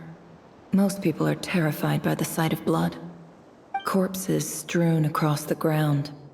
The wounds are clearly from scimitars and daggers. The desert dwellers' weapons of choice. There's a handwritten note on the ground. Let's see what it says. Halil, this is Sinuhe, chief of the Shimti tribe. Surely you remember me. I was the one who helped you and your colleagues avoid the quicksand in the desert. This is my second time writing to you. I assume my last letter must have gotten lost in the mail, as I didn't receive a reply. I hope this one makes it to you safely. I'm writing to you because I need some help. That sandstorm the other day completely blocked up our well, forcing me to look for another water source in Iab and Unut territory. It was a matter of survival. Praise the gods. The well of the Iab tribe was intact. It was my last resort. I drew what water I could and left, but not without being spotted. I fear they will retaliate. You told me to write to you if I ever needed help. You said you'd be my ally in the academia. I urgently need you to formally recognize my title of Special Ambassador and send some of your people to assist me for a few days. It's the only way I can convince them that this was the academia's decision and prevent them from retaliating. This is an emergency. Please send help as soon as possible. Looks like this letter never got sent. The writer died a grisly death, and the letter was trampled into the ground. It's badly defaced. Some parts are barely legible. What a ridiculous lie the surviving Shimti tell. Their whole village was butchered over a sip of water.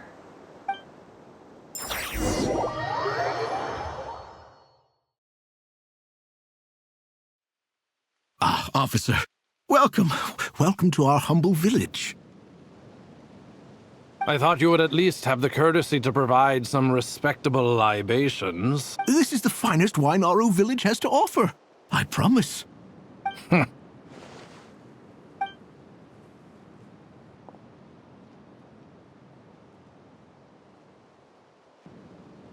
The Academia has agreed to reserve a single space for a candidate from your village. But I remain skeptical of this entire endeavor. I highly doubt anyone in this desert possesses serious academic potential. Please, have faith. If not in us, then in our god. The child we found shows great promise. I beg you, take her away from this place. Give her a chance. Don't let her talent go to waste. I don't recognize her. New arrival? She showed up here a few days ago and we took her in. She's a really bright kid. Please help. I'm begging you. So, where are you from? Nowhere special. Just a sand dune. What about the rest of your family? How many of you are there? Just the one. It's only you? Correct. So, no brothers, no sisters, no mother or father? Any who have slept on a bed of sand, I call my brothers and my sisters. Apart from that, I have no family. All right. Get over here. Sign your name on the form.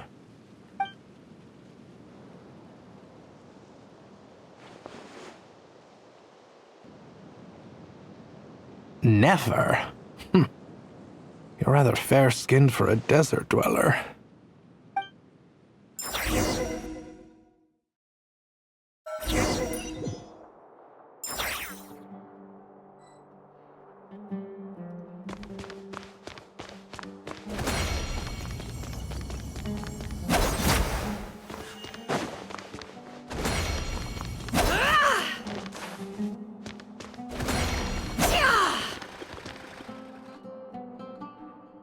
Nefer, this term's assignments have been issued already. Please read through the materials thoroughly, conduct your own additional research, and then write an essay on the topic. Yes, Professor, I'm aware. I just had a couple more questions I wanted to get your perspective on. Oh? Please, ask away. Well, I saw the other students' problem sheets, and I couldn't help but notice that my assignment is much easier than theirs. Do you really think I'm a weak student? A weak student? Goodness, no. Quite the opposite. You have a sharp mind. Almost too sharp. I think what you're saying is, a weak student wouldn't have noticed the discrepancy. And if they did, they certainly wouldn't complain about the lighter workload. You see, sharp as they come. You see things the way they are. And I'm sure you know why they're like that. Because of where I come from. Because I'm different. I'm sorry, Nefer. I don't like it any more than you do. It's just... Anyway, you said you had a couple of questions? What's the other one? I wanted to check... If someone sent me a letter to the academia, where do I go to collect it? Ah, your family wrote to you. Well, as long as they put your name on the envelope, someone should hand it right to you. Not exactly. It's not even a recent letter. I was just curious where the mail would end up if no one collects it. The House of Dana, I expect. I know there's a box for unclaimed mail somewhere in there, probably sitting on a shelf. Whatever you're looking for, that'd be the place to start. Okay, got it. Thank you, Professor. Oh, don't mention it. Honestly, I feel like I failed you. I'm supposed to be your teacher, but I haven't taught you anything. Hey, don't say that. You're a great teacher, and you do your best for all your students. But the rules are the rules. You're not allowed to teach students like me. It's not just the academia, either. The whole world bends over backwards for the successful, and leaves the losers to suffer and die. Oh, my dear child. Don't tell me you've given up on life already. I haven't. I just think that if you want to make it in this world, you have to find a way to become successful.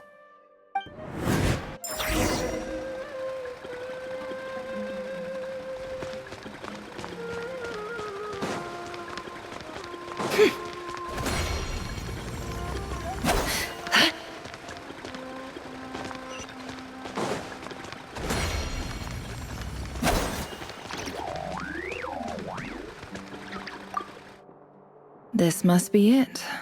A big cardboard box full of unclaimed mail. And probably some letters that ended up here by mistake, too. Let's take a look.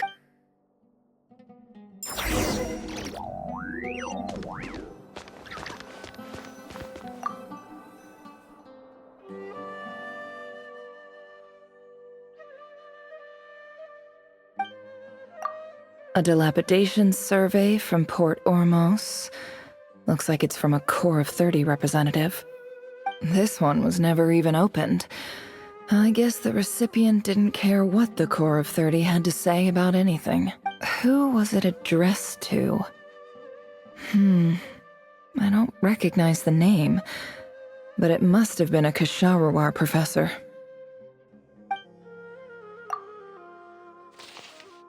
This one is addressed to the Immorta Sage.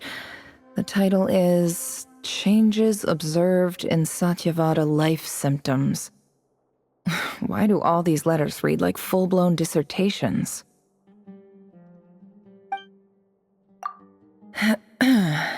Guided by the incense, we became lost somewhere in the forest.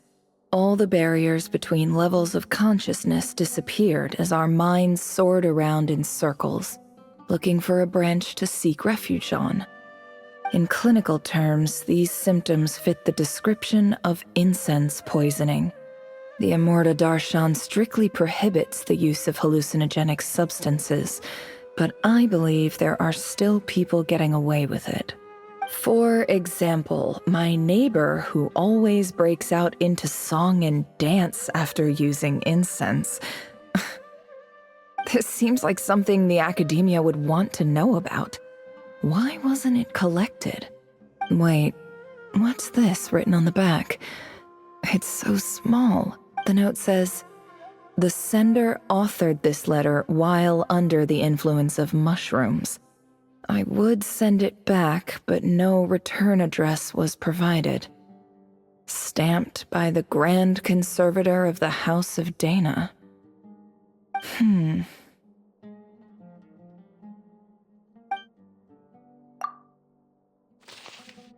This next one is addressed to Grand Sage Azar. A few words of protest regarding recent changes in Sumeru's educational policy. In recent years, the academia has taken on a small number of students from the desert region, as per the policy to this effect. However, it appears to me that these students have not, in fact, been provided with educational opportunities that are, in any meaningful sense, equal to those enjoyed by their peers. As well as receiving dumbed-down assignments and perfunctory tutoring, they do not even have full access to the Akasha system. Education is the fundamental purpose of this institution, which should go without saying in a nation whose founding virtues are knowledge and wisdom. I ask you, is the lip service we pay to the policy of education for desert students truly the standard of pedagogy to which the academia aspires?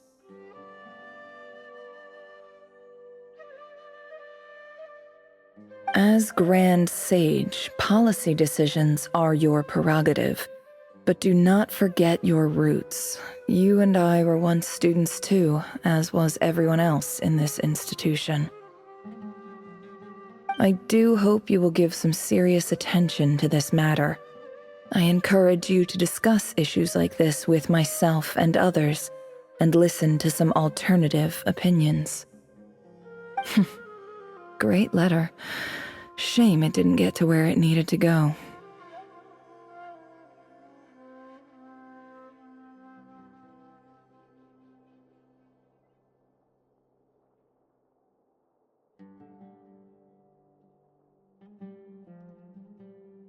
And the sender is...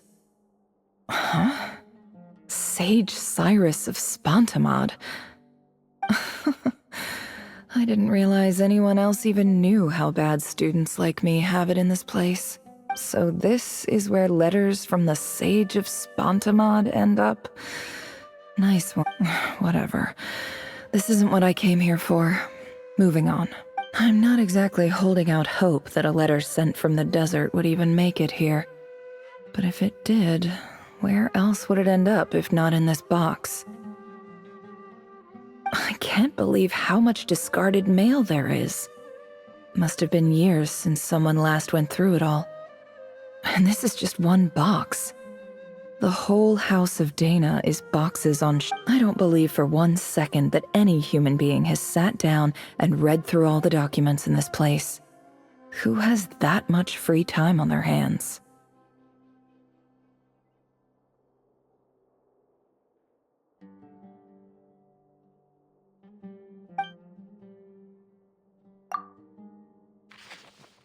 Wait.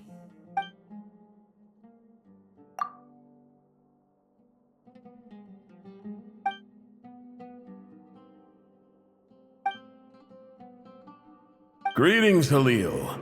My name is Sinuhe, chief of the Shimti tribe. I was the one who came to you and your colleague's aid when you ran into trouble in the Great Red Sand. I don't know how well you remember it now, but I brought you to safety and gave you some water and other supplies. You seemed very pleased and told me your name. In my tribe, learning a person's true name is serious business, and I therefore see you all as friends. You were kind enough to leave your contact details so we could stay in touch. The Shimti tribe lives a harsh, nomadic existence in the desert. You were sympathetic towards my plight, promising to make me a special ambassador of the Academia and help us find a way to make a better living. This brings me to my reason for writing. Our tribe has fallen on particularly hard times, and I would like to ask for your assistance. There was a terrible sandstorm a few days ago, which blocked up the well in our land. To ensure my people's survival, I had no choice but to venture into Iyab and Unut territory in search of an alternate water source. The Iyab and Unut are descended from the Thamudians. While we trace our ancestry to Tulatala, we worship the Lord of Flowers and have had relatively good relations with our fellow tribes up until now. I found a well belonging to the Iyab tribe. They declined to help us, but I really had no other option. So I took some water to keep me and my tribe alive. My actions are certain to incur their wrath. When we met, you assured me that you would be my ally in the Academia. I would like to take you up on that offer, because I really need your help. I wonder if you could send an Academia representative to meet with me.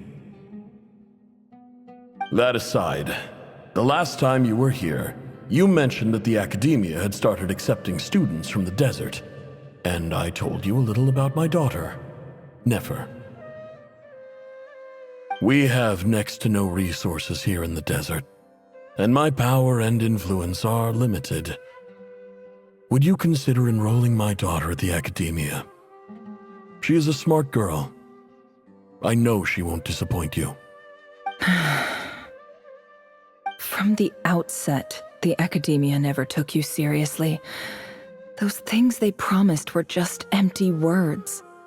I doubt they even remember the name Sinuhe. And you were so emphatic that your luck had finally changed for the better. You swore you'd lead us to a better place one day. You spoke with... You liar.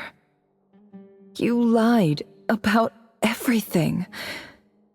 You promised the world and delivered on none of it. And who fell for it? Just me, by the looks of it. Despite your best efforts. Which makes you a pathetic liar.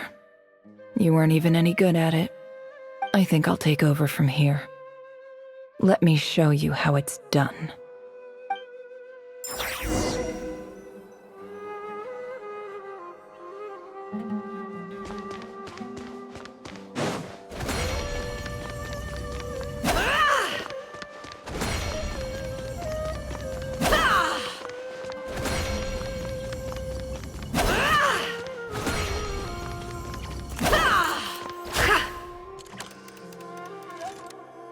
I just came to say goodbye. Thanks for everything you've done for me in my time here. Nefer? You packed your bags. Where are you going? I'm quitting. Something's come up in my hometown. Gonna head back and deal with it. Huh? But this was a hard-won opportunity for you. You know that better than I do. It was. But it doesn't matter. I have more important things to deal with, and they can't wait. Oh, and I didn't want to overfill my bags, so I left some incense on your desk.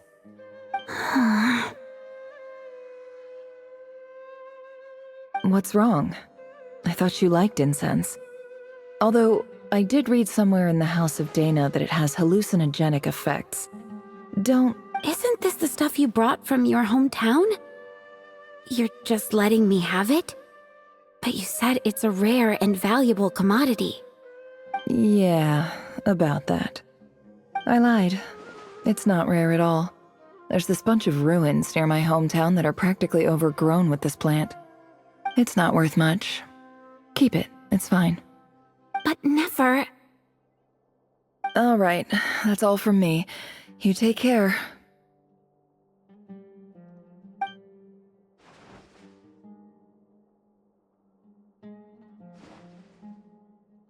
Don't forget me, okay? I mean, we're more than just classmates, right? We're friends.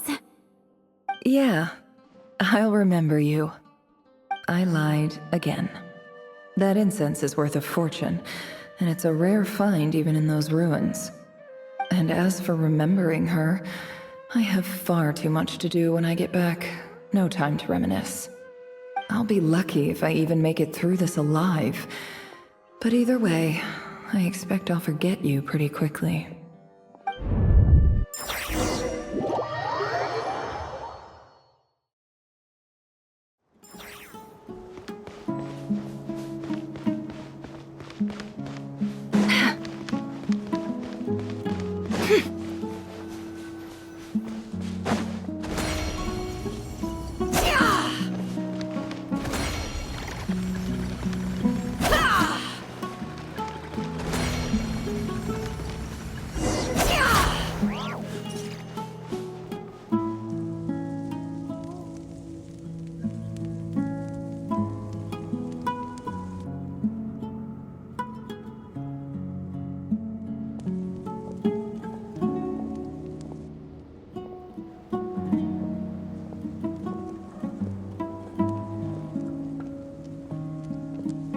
It's a pleasure to meet you, Mr. Arif. So, what does the Academia want? Since they've sent their special ambassador, I assume there's a big business deal to be made. If not, I'd be very disappointed. Please, sir, lower your blade. You're lucky I'm the one they sent. Not all special ambassadors share my admiration for the Iab people. The ever-shifting balance of power in the desert reduced the once great civilizations of this region to rubble and sand. But the story of the Iab has a very different trajectory. Others grew weak, but you grew strong, beginning in obscurity and moving to prosperity. You're the only ones who defied the trend. Huh. So, you do know who you're dealing with? This well is the perfect symbol of your strength, is it not? It used to belong to the Unut, but it looks like you have control over it now. You're not wrong. But I'm sure you didn't come all this way just to flatter us. Of course not. I came to bring you some very good news. Some information that recently came to light, which might just be your ticket to freedom. Records uncovered by the Vahumana Darshan show that a certain well currently under Iab control is built on top of some ancient ruins. These ruins are of great archaeological interest to the Academia. I checked the map carefully on my way over here, and I'm confident that this is the well in question. The Academia is offering 50 million mora in return for excavation rights. 50 million? No, wait. If these ruins are as important as you say, 50 million's a little low. don't you think? Don't get greedy, Iab. We know far more than you think. We know that you seized this well by force. Wasn't that the first step in your rise to power? To drive away the Unut and steal their water supply? So what if it was?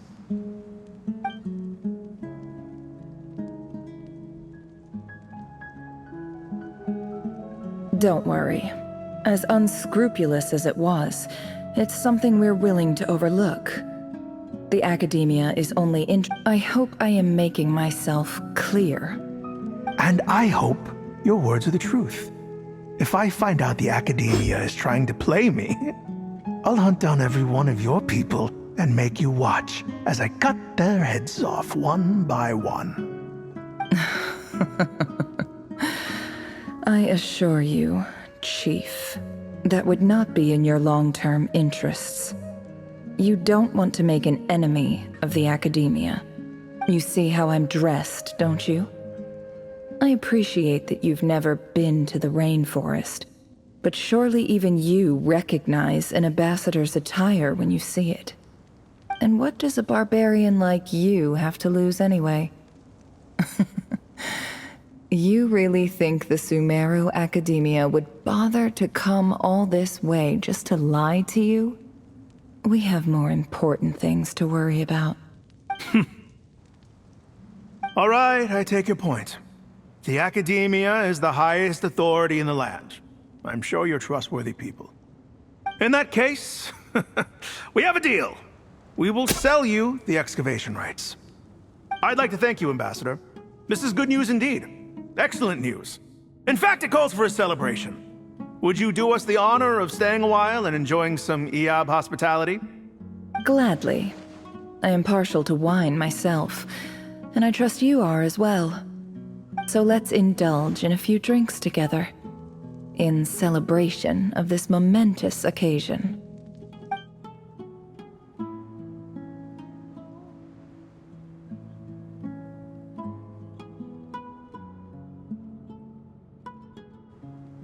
Chief! Chief, it's an emergency! It's the Unut. They've taken the well. What? Well, don't just stand there. Take it back. Yes, Chief. I have every confidence in the Iab's military superiority, and yet... Well, what is it? The Unut's response was alarmingly fast. The day after we reach a deal, they seize the well. This can't be a coincidence. Perhaps there is a traitor in your midst. I don't think so. I am obliged to remind you, Chief, that the Academia will only deal with the de facto power holders. If you cannot regain control over the well, I'm afraid you won't see a single mora of that 50 million. No! Please, Ambassador, just give me some time. I swear the Unut will not get away with this. That well is ours, and so is the Mora. Glad to hear it. I will wait here for an update. If there is a traitor, I will find them. In the meantime, make yourself at home. I'll report back as soon as I have an update. Much obliged. Wow. All it took was a few words and I've got him wrapped around my finger. What an amazing feeling. So, in summary, Ambassador, the Academia would rather negotiate with our tribe instead of the Iab, yes? The Iab are ruthless murderers who don't listen to reason. And now they have the gall to interfere in our research projects in the desert region. So let me ask you, Chief. If you were the Academia, what would you do? Kill them all, of course. Precisely. The Academia does not tolerate those who stand in our way. The Iab have held back our academic pursuits for too long, and our patience is wearing thin. At the same time, there is simply no way that the Academia can be seen to be intervening in desert affairs. I'm sure you understand where I'm coming from. We have our own rules out here. If the rainforest dwellers raised arms against a desert tribe, it'd start a bloody war. Right. We can't confront them ourselves, but we can support their enemies. The Unut have always had strained relations with the Iab, which makes you our natural allies. Natural allies? Weren't the Iab your allies once? You were quick to send them after us to protect your interests back when we stole that water. And now look at you. You're at each other's throats. Let me be clear. The Academia wishes to collaborate with the legally recognized rulers of the desert in this matter. We are asking for excavation rights to that well, and our offer is 50 million mora. Say no more. I believe we have an understanding. Good. Then I suggest you get to work. Get us access to that well, and the mora's yours. You see, Dad? Lying is easy when you know how. People will believe anything.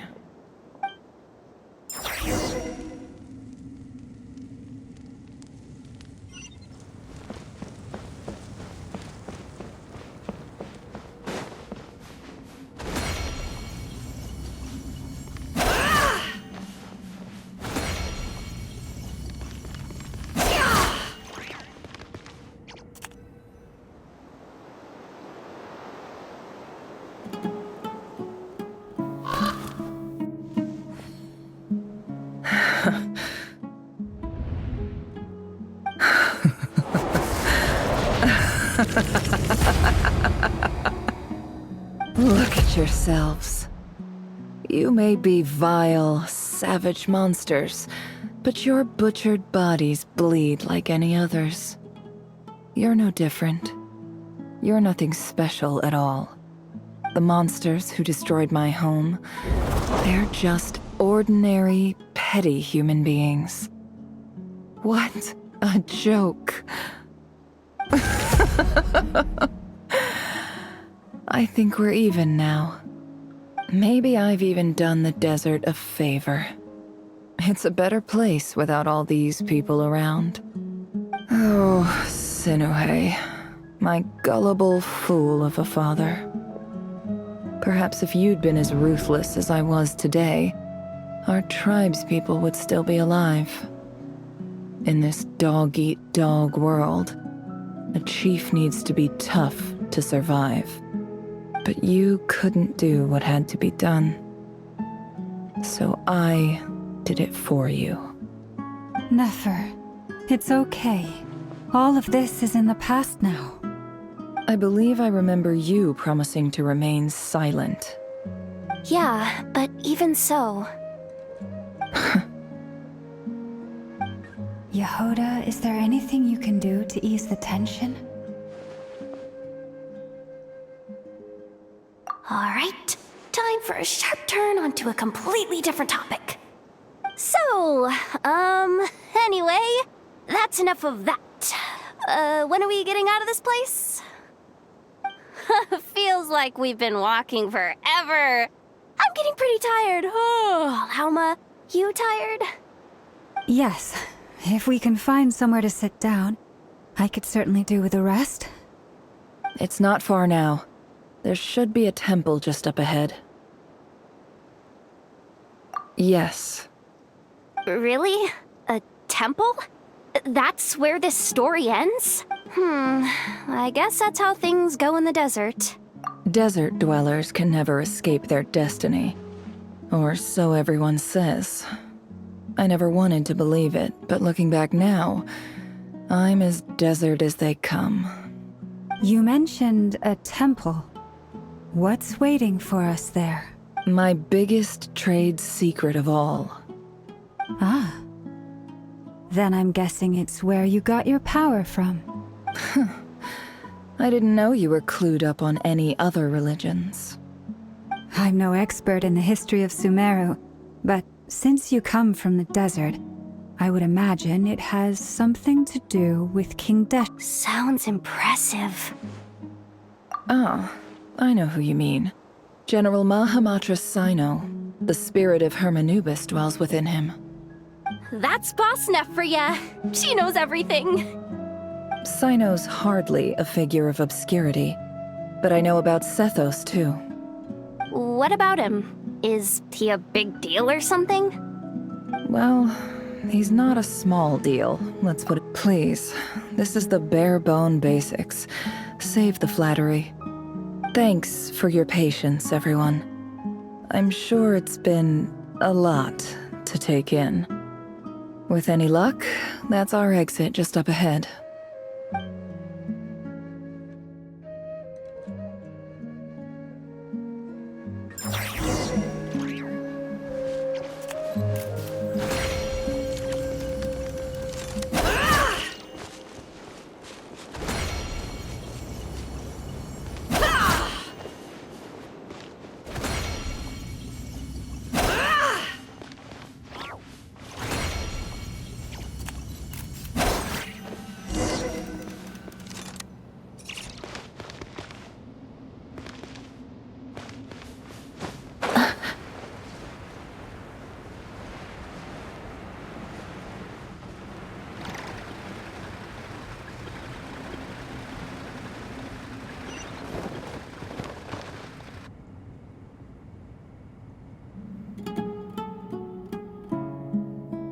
Uh-oh.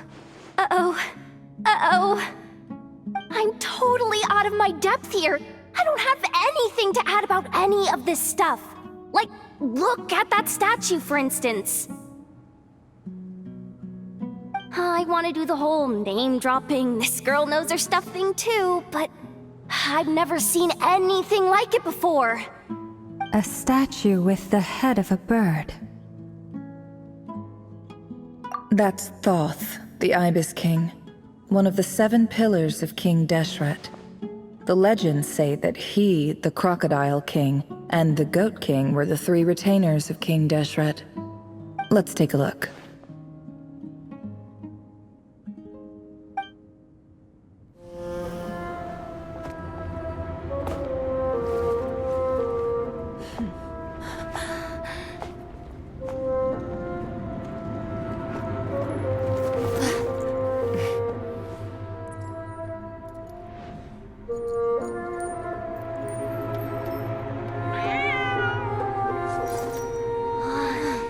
It's just Ashru.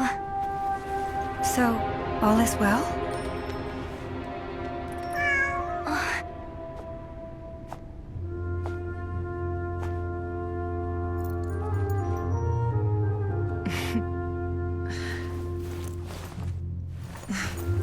Typically speaking, at this point, the world disintegrates.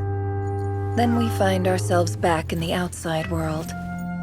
Besides, these are my memories. There's nothing to fear. You're sure? Of course. It's almost over.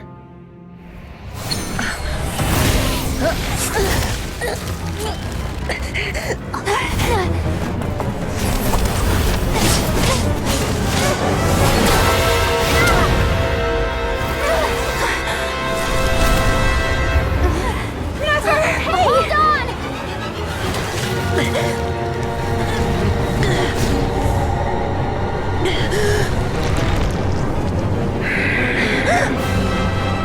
Knowing too much is always a death sentence. Speak for yourself.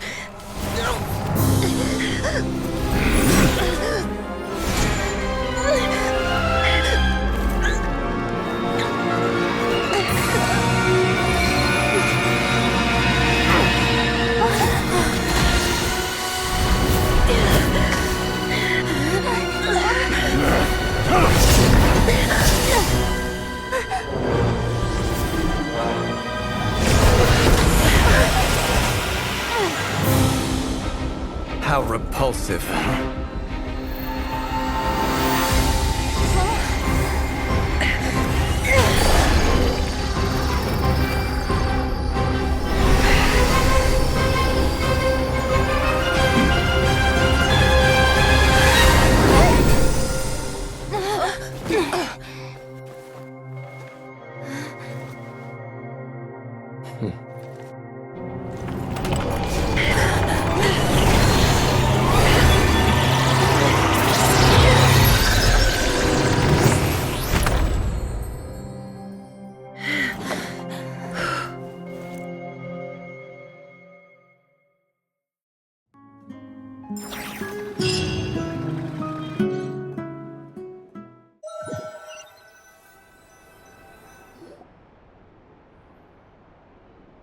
Timed that pretty well, didn't I?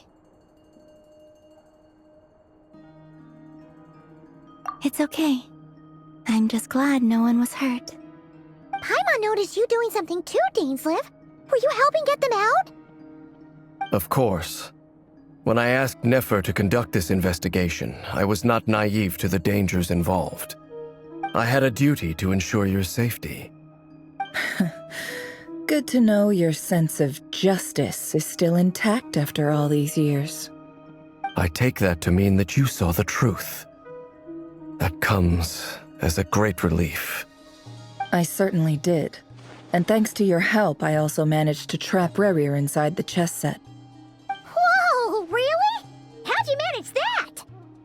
Well, to be honest, I sensed that something was wrong long before we made it to the temple. By using this fragment to probe into Rerir's past, well, the monster formerly known as Rerir, it seems I alerted him. I was tracking him, then he caught on and started tracking me too. Can't say I'm surprised. But how did he track you through your thoughts alone? That shouldn't be possible. Rerir was a secret agent who reported directly to the Vinster King. He is an expert at finding a trail and hunting down his pursuers. No wonder. He infiltrated the chess set, read my thoughts, and built a new virtual chess set inside of it. That's why we weren't able to leave at first. Speaking of your chess set, it's quite a remarkable item. Would I be right in thinking you have some connection to King Deshret? You overestimate me. I only have a connection with one of his underlings, the Ibis King. You all saw how this came to be. A long time ago, the Iab massacred my tribe, the Shimti, in our home village. A few years later, I enrolled in the academia, where some new information came to light. The Unut and the Iab fought a bitter battle over the rights to a well, all for the sake of a non-existent 50 million mora. The Iab ultimately won that confrontation, but their victory came at the cost of almost every warrior in the tribe. The final blow to the Iab came at the victory feast, when an Unut assassin beheaded their chief right before my eyes. The remaining Iab fled and have been scattered to the winds ever since. Having gotten my revenge, I returned to my hometown, where to my surprise, the nearby temple was still standing. There it was, seemingly immune to the relentless hostility of the desert, while my tribal home lay in ruins. As I stood there gazing at the temple, I noticed a cat just outside. This cat, as it turned out, was home to the spirit of the Ibis King. He led me to a gate deep inside the temple, and there he made a deal with me. This chess set is my gift from the Ibis King. The chessboard within is made to the same specifications as the one in the mausoleum of King Deshret, and represents his power of piercing analysis. With this chessboard in its container, I gained a certain ability to perceive hidden secrets.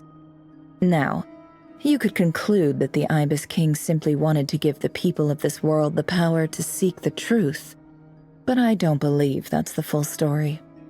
Every god plays favorites. Their hearts are as fickle as any human's, full of secrets, perversions, egotistical tendencies. But precious few gods are willing to admit this. It is the same with all powerful forces, including fate itself. Their gaze falls preferentially upon a select few. As you rightly point out, this is an act of favoritism. If you're alluding to the Abyss, then yes, I agree. Gather the others. It's time to share everything I've learned.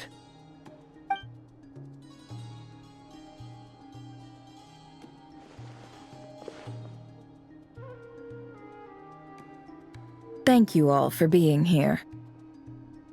As promised, I did some further investigating into the Raker of Solnari's background.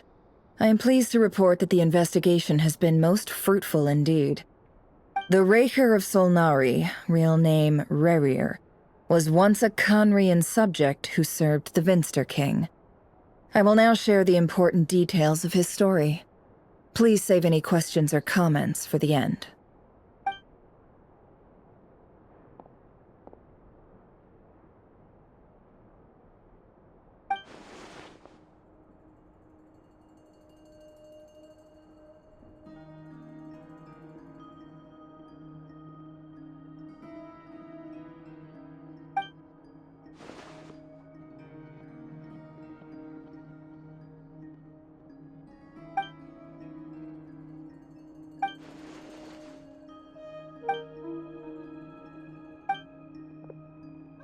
So that's why he's so obsessed with the moon. A tragic tale, to be sure. No matter how much Rerir suffered in the past, the fact remains that he is what we know today as the Wild Hunt, wreaking havoc upon innocent lives in Nod-Krai. He becomes more dangerous with each passing day. If left unchecked, it is simply a matter of time before all of Teyvat suffers the consequences. A question for Miss Columbina. Forgive me if this is presumptuous, but have you ever seen the spatial gateway that appeared in Rerir's memory? Never. But I have heard stories of something called the Moon Gate. Miss Lama? In the lore of the Frost Moon Scions, the moon is believed to hold many. The term Moon Gate is one I have heard before. Then back to Miss Columbina. As a moon goddess yourself, do you have some idea of where the Moon Gate leads to? Not at this stage, sorry. I do hold the power of the Frost Moon, and my strength is recovering well. I can sense that the gate would open at my command, but... But there's more to the power of the Frost Moon than that? Yes. A moon goddess has the right to open the Moon Gate, since it is a path to the moon. But as never mentioned, holding open a spatial gateway takes a huge amount of power. And right now, I need to conserve my energy to fight the Raker of Solnari. I agree. Better to save your strength. But if you'll humor me for a moment, I have a bold conjecture of my own regarding the world beyond the gateway. I highly suspect that neither Tholindis nor Rerir made it through unscathed. The evidence pointing to this is the fact that the Raker of Solnari exists with the abyssal power he wields. No ordinary foe can touch him, let alone tear him to shreds.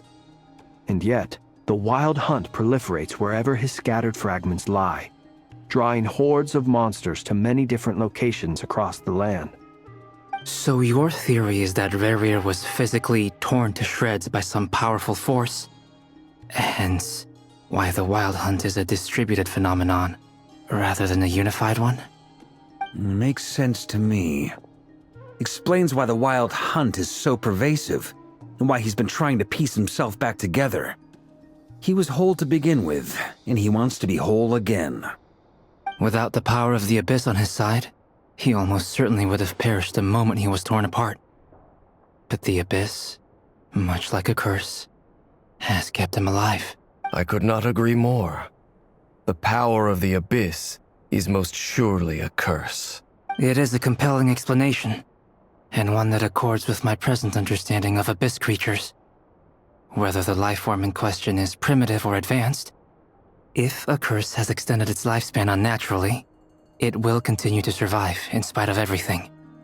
This raises some interesting questions. I will run some experiments and see if there is any validity to my suspicions.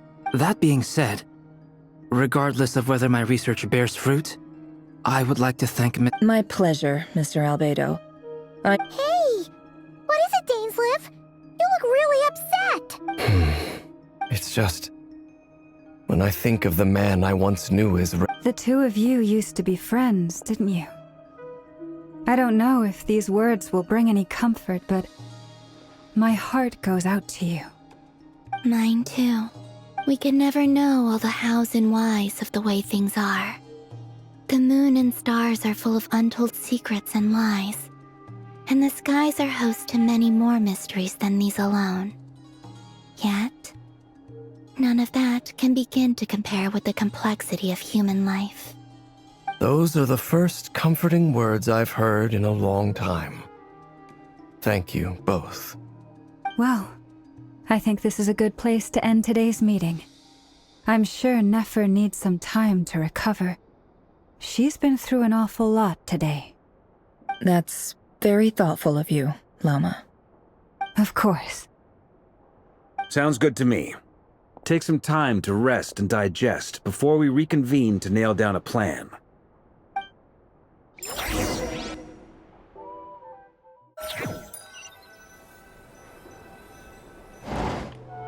Hey, is this a bad time? Hope I didn't kill the conversation. Nice room. Oh, I'm not coming in, though. Why not? It's just a hotel room. If it's all the same, I'll just stay out here. I might not look the part, but I'm technically a knight. Barging into people's private quarters isn't the kind of thing we do.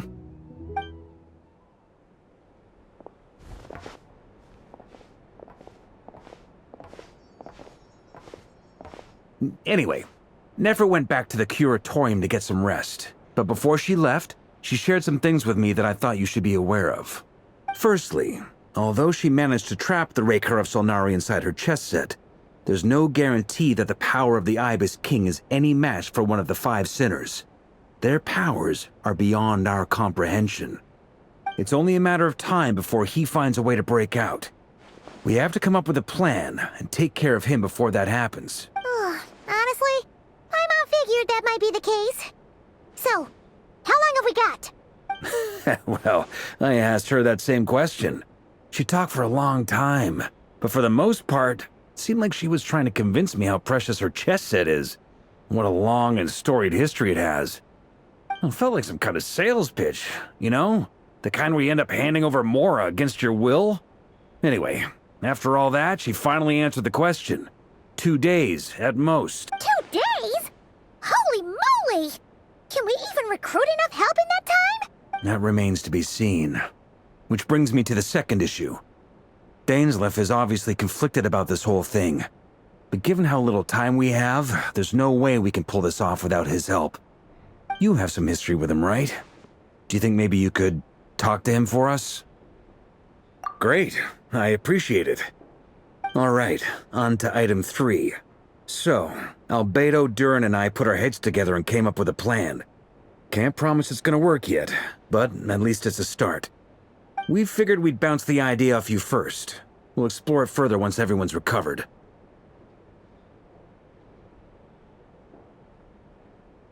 Oh, Paimon's dying to hear this. All right, so here's what we're thinking.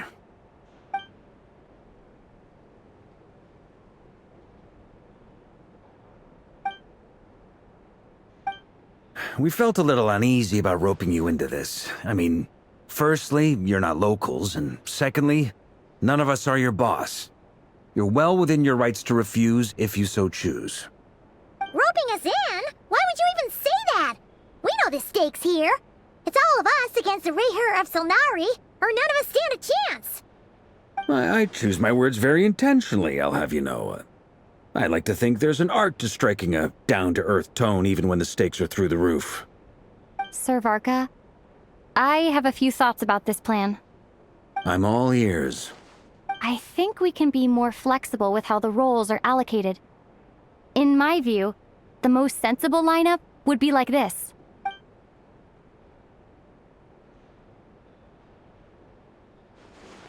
I see your point, yeah.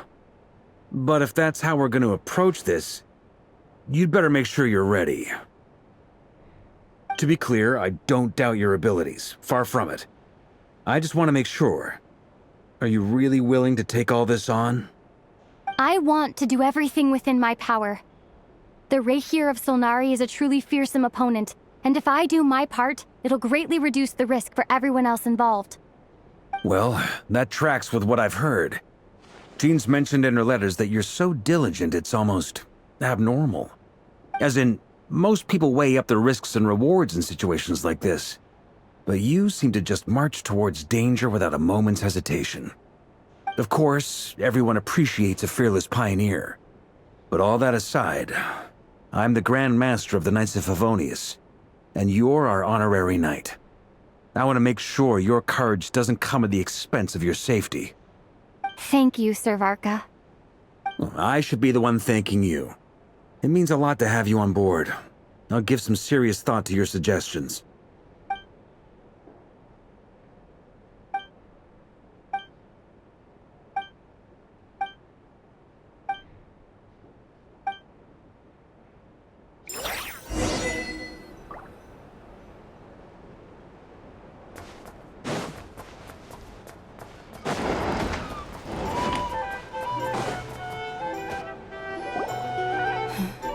This is a thorough plan, but I do have one last question before we take action.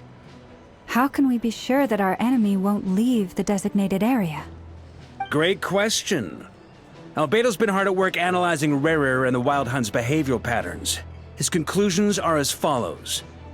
Firstly, from the earliest known confrontation until now, Rerir has never displayed any ability to manipulate the dimension of space.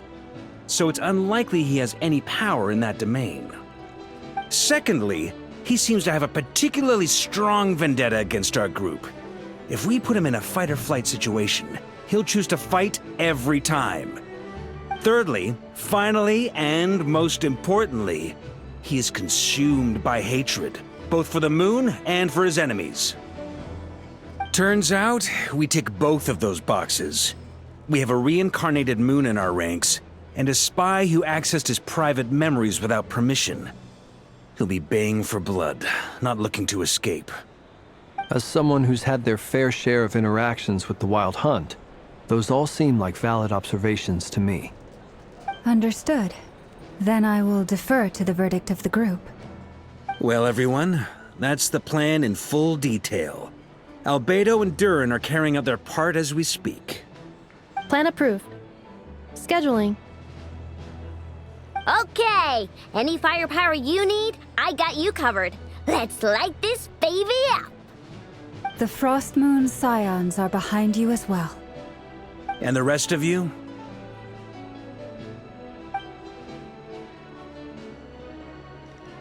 No objections? All right, then it's settled. This is the plan we're going with. Next up, an old tradition of mine. Anyone who wants to back out, now's your chance. Wait, we can still back out of this? Everyone says things they regret, right? I don't want anyone feeling trapped because their mouth said yes before their brain had time to think things through. A very people-first approach. I hear that's common practice in the Knights of Favonius. Heh. Who'd you hear it from? D-Luke? Shh. We don't use people's real names at work. This contact will be known only as Owl, please and thank you. This plan can only work if everyone does their part. Flint's and I will absolutely support it. We shall indeed. You'll be glad you accepted our help. Also, you are the last person I expected to see here, Miss Dory. It's not often I get called Dory in a work context. My peers usually call me Lord Sangamabe. So, the longer your name, the higher your net worth. Is that the idea here? In that case, Mr. Flint's here must be worth a fortune. That's right, I know your full name. It's... The walls are thin here. I'd appreciate you keeping that a secret. Okay, fine. I'm actually only here as a favor for someone else. Do you have any idea how much it would cost to hire me otherwise? Oh, does this mean someone out there actually has the power to boss Dory around? It most certainly does not. We have a long-standing and mutually beneficial business partnership. She's actually the mom of a friend of yours. Said mom supplied me with a great little trinket, but now that lady's ruined everything. If I don't start building a little goodwill now, my whole business in Nod-Krai is gonna go down the drain! Okay. So what exactly is so special about this pendant? It's a lucky charm that a great mage made for me. We have a business relationship, and she was worried that something bad might happen to me. So I finally got it all fully charged up with Kuvaki, and then never went and used it all up at once! You're right. It was all my fault. I didn't mean to drain all the Kuvaki. You will? Well, in that case, how about you give me your chess set, and we call it even? I knew you'd say that. Well, it's yours if you want it. In fact, take it now, and I'll even throw in a free Raker of Solnari. Deal? You're putting me in a difficult position here. It's a very useful thing to have around, but I have a funny feeling it won't be around much longer. I guess we'll see in a couple of days. Looks like bankruptcy for me. Hey, don't be so pessimistic. See this through and you never know. You might find a new business opportunity on the other side.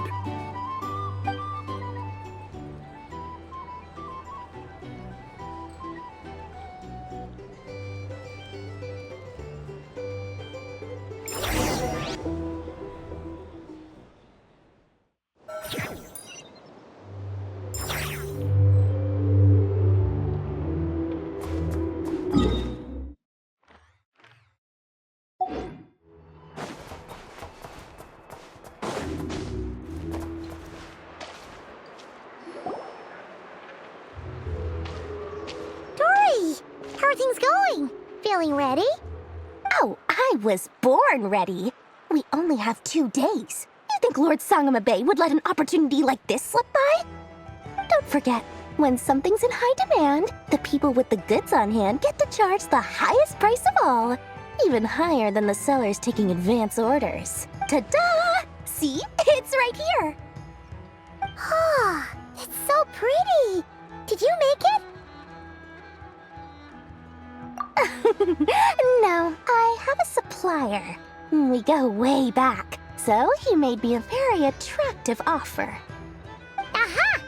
No wonder you were talking about Lucky Charms at the meeting. You've been getting Kaveh to make them for you. That's not the full story. It actually started a while back as a project between me and the Dendro Archon. Mage Alice once warned me that this world won't stay safe. I passed this on to the Dendro Archon, and she secretly brought together a research team made up of Sumeru's top scholars to invent a technology that could keep people safe. I won't go into the details because it's all very complicated, but if you want to know more, you can ask the Dendro Archon about it sometime. Anyway, point being, it was the Dendro Archon who asked Kaveh to build this little contraption. As one of the top Kashara War talents, he was the obvious choice. Took him long enough. He stressed over it for ages. Must have gone through at least a dozen designs before producing a final product. But that's Kaveh for you. Marak delivered it to me a couple of days ago, along with a letter from Kaveh. Could I ask why I'm sending this technology to you? What's your proposed use case? So nosy. My fault for sending him the research permit to begin with. Surely Nahida must have told him you were involved in this project. He was probably just nervous because you're always so secretive about your business. Could be. Anyway, I just replied, let's hope there never has to be a use case, because it would involve grave danger. Fair enough. But it sounds like he was just being cautious. He probably felt responsible as the one who made it. Or maybe he was asking as a favor for his housemate. He's done that before. Not sure why, though. His housemate doesn't seem to really care that much about this kind of stuff. Either way, all's well that ends well. I'm just glad to finally have my hands up. Huh? What does that look mean? Paimon's just super surprised. This was... Well, a long time ago, I made a promise to myself. I promised that I was gonna live every day of my life with a big beaming smile. Obviously, Mora plays a big part in that. But there are always gonna be times in life when you have to give something back. That could mean paying back a debt, returning a favor, or showing some kindness. Alice has been a huge help to me over the years. She was the first and more than that. No one knows what the future will bring. Whatever happens, I want to make sure the Dendro Archon and all of Sumeru is prepared to face whatever comes. Oh, that? I was just making sure Nefer and I are square. Don't be thinking it was some sort of benevolent act. I'm no saint, so don't treat me like something I'm not. My priority is doing the business that I want to do, so long as my conscience lets me, but it usually does. That's the Lord Sangama Bay business model. All right, if you say so. I do say so, and that's the whole point. I'm a businesswoman. Don't go trying to figure out what kind of person I am. You'll exhaust yourself. Much easier for everyone involved if you just take my word for it. Oh, and could you two help me get this stuff where it needs to be? Thanks so much. You're my favorite assistants.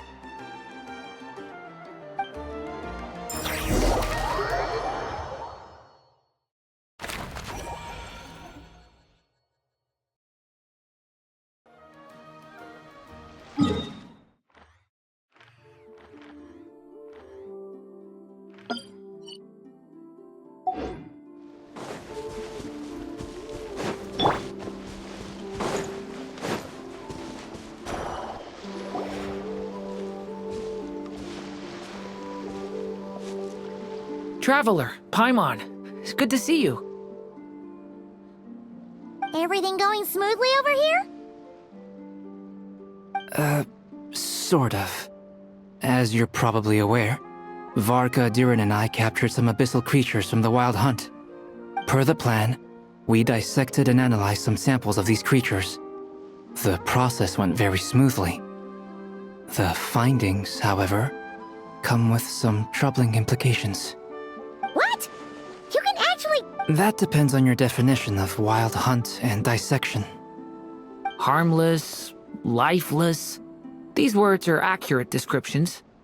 The Wild Hunt is an interesting phenomenon. In and of itself, it doesn't seem to possess anything akin to a human personality.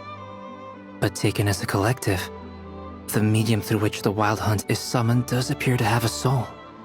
Master griped a lot about the wise Horoptetyr, and seemed somewhat fascinated with the Faust Elegy.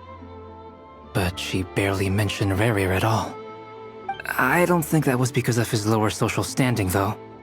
Anyway, it's a pity. I should like to hear her thoughts on the nature of the lifeform he has become today. It's a strange mix. The furious energy of an abyssal being channeled through a fractured physical existence. A consequence of being torn apart by an unknown power. Perhaps the only explanation for his survival in this state is that he sacrificed a degree of individuality in exchange for a continued existence. Oh, sorry. Once I get talking about interesting research, I have a tendency to go on indefinitely. Back to our research findings.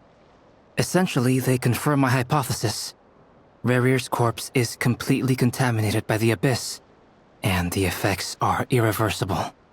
You could think of this as Rerir in mutated form. But in my view, even that would be inaccurate. In reality, unfortunately, at present, we have no means of completely eradicating abyssal power. Hence, we cannot fundamentally destroy the Reir of Solnari either. Oh, that's terrible news! So, that's it? We can't defeat him? Not even if we get the power of the Three Moons? Miss Columbina's situation is a difficult one. She can never achieve wholeness when the world does not accept her presence. It's as if her creator banished her to a place she can never be accepted. It means she spends most of her energy just on her own survival. Given the circumstances, it's only natural to despair. But we must see this plan through to the end. Time to kick off the backup plan. Oh, Paimon almost forgot! This is for you. Dory asked us to bring it. Ah, how wonderful. Well, thank you for making the trip. Durin and I will be heading off shortly. I'm sorry I won't be there to protect you in person this time. Please be careful. All right then. Stay safe.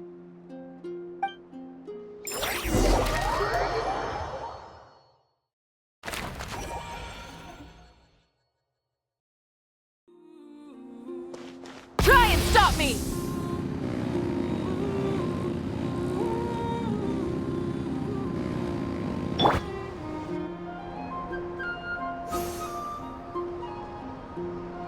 Miss Lauma, is everyone here? Yes. The fate of my flock is in your hands, Grand Master Varka. Please keep them safe. My lady. What are you saying? Within the next 24 hours, we will face the biggest crisis the world has ever seen. This is not a burden that we deserve to bear. But I believe that we reap what we sow in this life. So I intend to act. I must do what I think is right. For me, that means fighting for the future of Nod-Krai.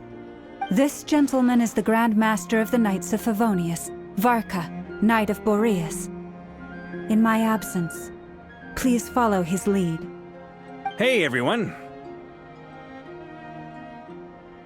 Guess I should introduce myself.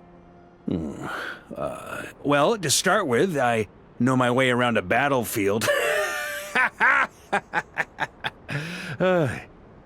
Biggest strengths are honesty and hard-workingness. Anyway, point is, I don't intend to let Lauma down. I'm gonna do everything in my power to keep every last one of you safe and sound.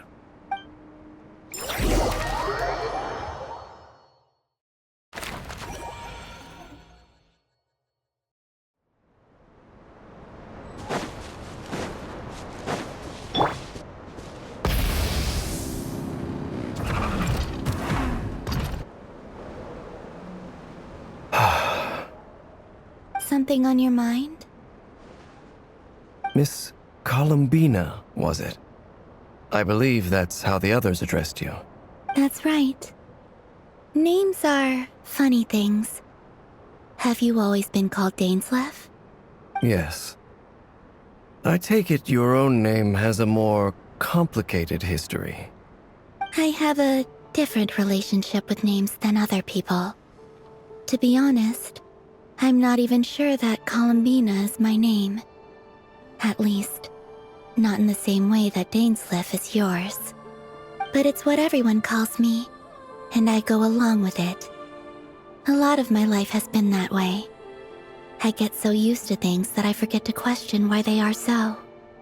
I never used to think much about where names come from, or what they mean to people. Maybe something's wrong with me. You're different from other people. You're more perceptive than most. I'm sure your long life and rich range of experience explains that. Do you ever find yourself missing Conria, Mr. Dainslev? Difficult to answer.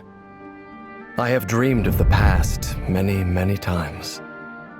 Sometimes I'm fighting tooth and nail. Other times I'm lying on the ground, defeated. I don't recall any happy moments from that time. It has been too long. Is that because hatred survives longer than love and affection? That would not be for me to say. I make no excuses for the grudges I bear. But whatever the reason, I remember little that was beautiful or sentimental. Thank you for your help with the Rerir situation. Without your efforts, I never could have learned the hidden truth of his story. You're welcome. I know he's your friend. Friend? He betrayed me. And I never really understood what he was going through in life. Some friendship, that is. Okay. So, do you plan to fight him with us? You see, you're torn. Now you know what really happened. You see the things he's done in a new light. I need some time. Of course. I completely understand. Anyone else in your position would feel conflicted. Actually, I went through something similar myself recently. Something happened that changed my perspective on a situation. A situation I took for granted at the time, but now I feel very grateful for it. You mean the Harbingers who still support you, even though you've left the Fatui? Yes. I always thought they were only helping me because Harbingers are forced to work together. But then I abandoned them. A warrant was even put out for my arrest. And even now, they still support me. Which means I was wrong about them all along. Clearly, they view you as a friend. I feel a little guilty now. I regret not seeing her help for what it was, and not treasuring it. I see the guilt that you're feeling now, because I feel it too. Hopefully, talking about it will do us both some good. Have you noticed that the Traveler and Paimon are over there? I think they've been listening. Huh. Shall we say hello? Sure. Hello. Ah! They caught us!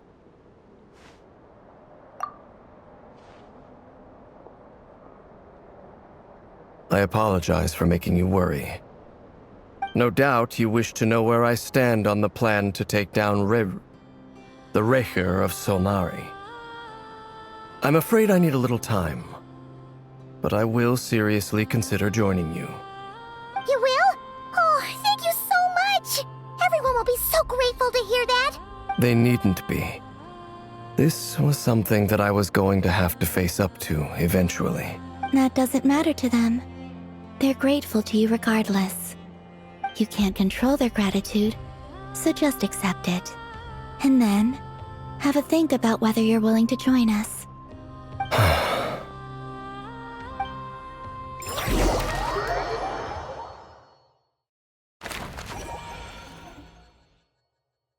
It's nearly showtime! Let's go rendezvous with the others. You know the place.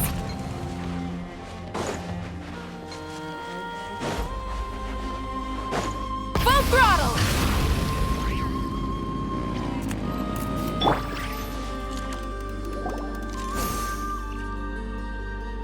Ah, you're earlier than I expected. Hey, Flint's! Been waiting here long? Not too long. I came a little early so I'd have some time to think. Are you nervous about the battle? Quite the opposite. I'm reminiscing on my past battles. When I was awakened by the Radniki, I had not touched a weapon in many years. I felt like the battlefield was not where I belonged.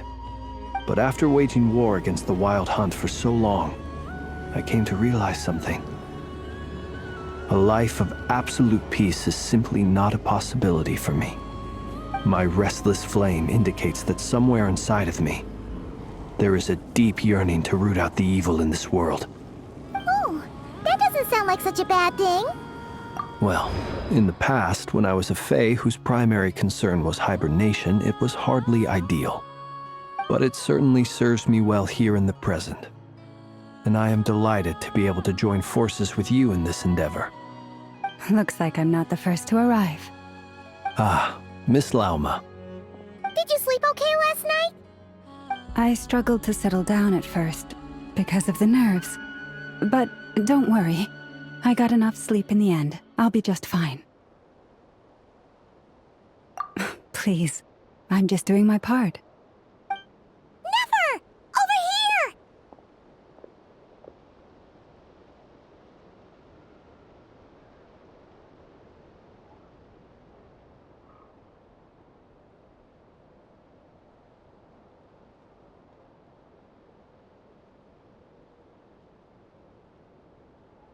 Ino asked me to relay a message. She said Anefa will be on high alert and keep a close watch over all secondary districts where defense is required, providing support as necessary. Meanwhile, Ino herself will provide range support to us directly, using her latest invention. Excellent. My thanks to all involved.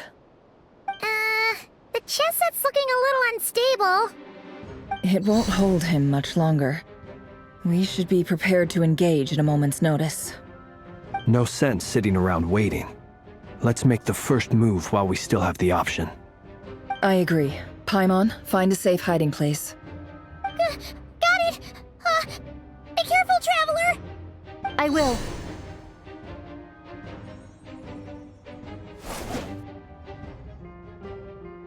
Everyone, take your positions as soon as the battle starts. Every ounce of strength we have in our bones, let us bring to this fight. Ready? Let's go. I've seen all your futile ploys before. You have become the authors of your own demise. I wouldn't be so sure about that. You are merely a moment of sport before I tear down the moon.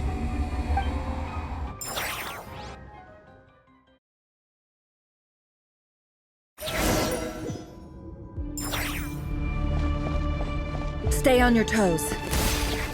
Yep, you too. Meat! Let me help you guys. Moonlight betrays you. It's all futile. Hunt them down. Can't hide the truth.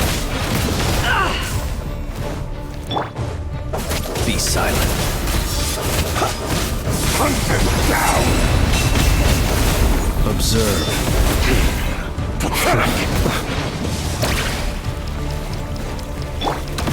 It's all futile.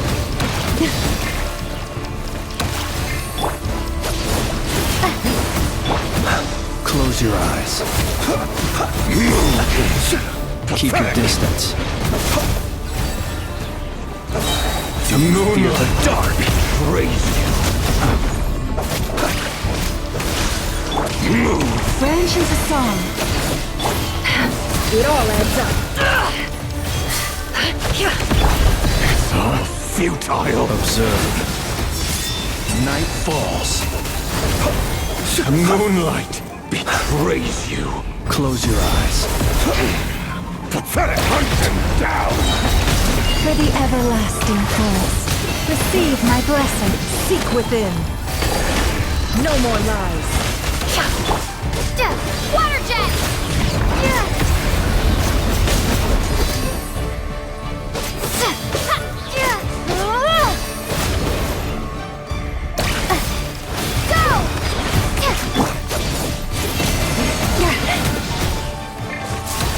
Observe. Close your eyes. First, it began with the moon, and so shall it end. The moon will protect you.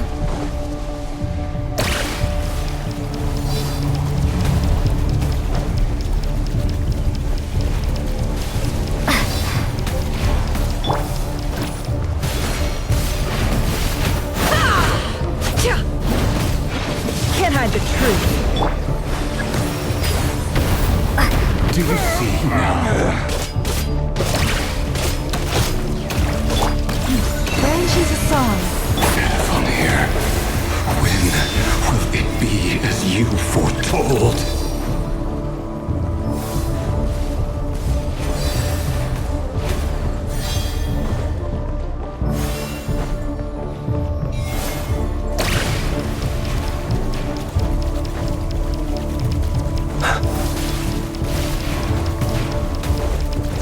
The moonlight betrays you.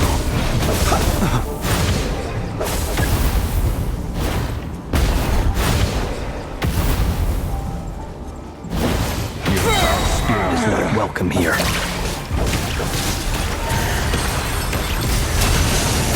Close your eyes. Be silent. To dust. Observe. Wipe out! Go! The deception ends here. It all ends. Futile. Hunt them By the down. frostmoon of old, receive my blessing. Close your eyes. Be silent. Pathetic. Do you fear the dark? Close your eyes. Can't hide the truth. Move. Be silent. Observe. Be silent. Night falls.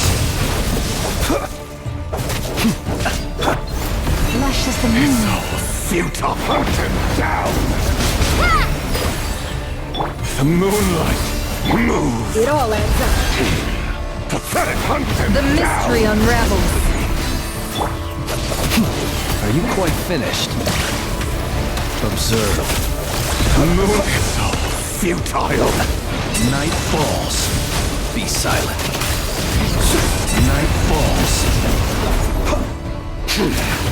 Your little game of heroics is over. Who wants to go first?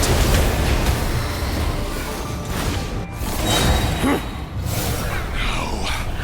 Get out of my sight! No!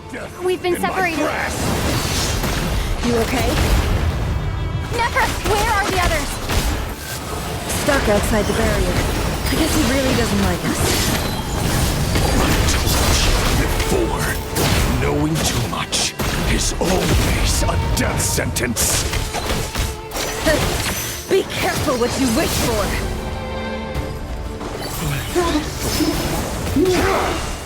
Lala! Can you hear me? Silence. Young people gone. But at least I know they're still there. I need to Destroyed. plan. Remember my most important task. How much power will it take? Install him for long enough. The moment will come.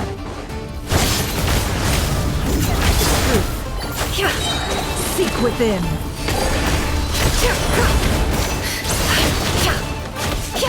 No more lies.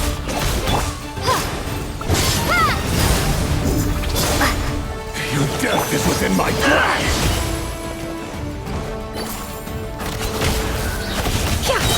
The mystery unravels. It all adds up.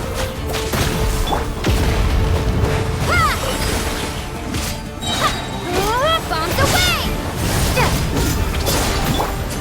Can't hide the truth. Go!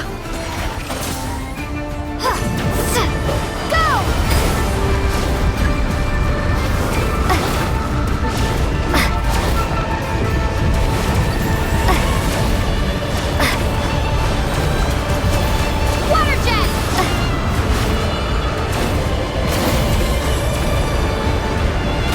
I've got this.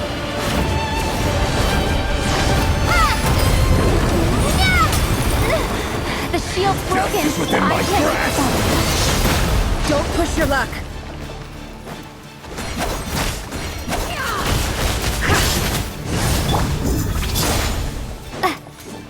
Nowhere to run, nowhere to hide.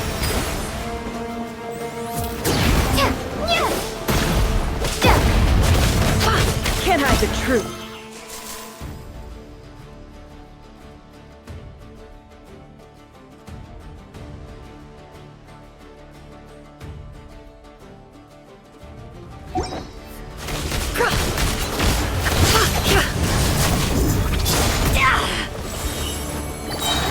The deception ends here. No more lies.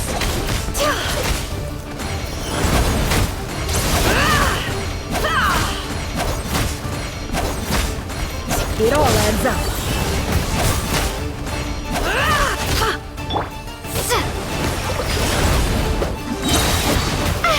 Nowhere to run, nowhere to hide. Wipe out! Seek within. Can't hide the truth. It all adds up.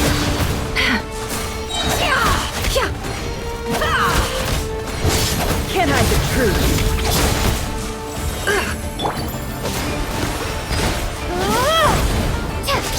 The deception ends here. It all adds up. Time to come clean. Destroyed and reborn.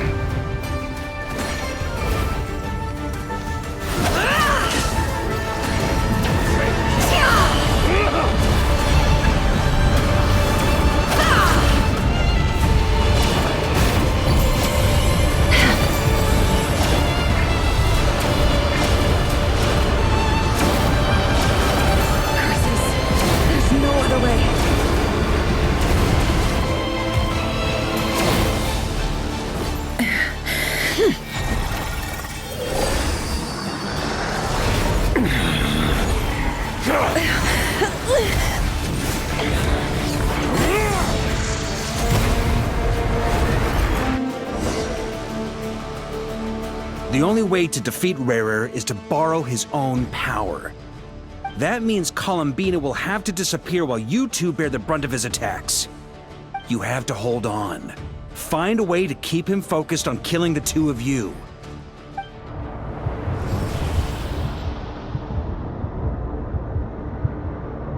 Never!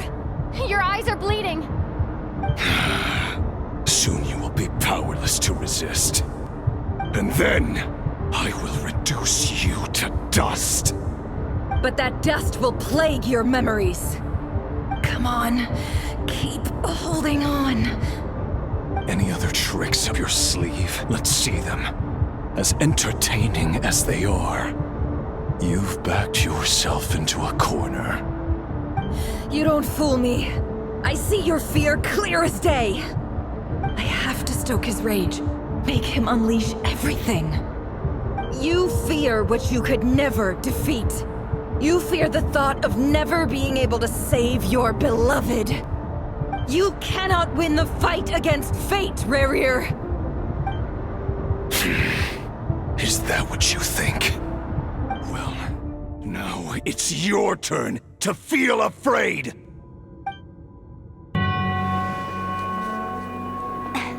You fear the sound of your own name? Is it us you hate? Or is it what you've become? Let's see what becomes of you!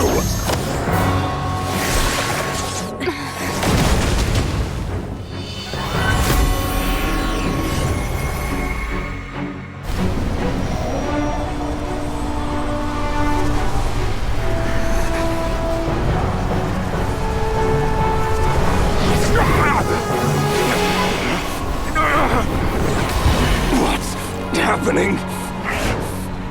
That power. I've seen it before!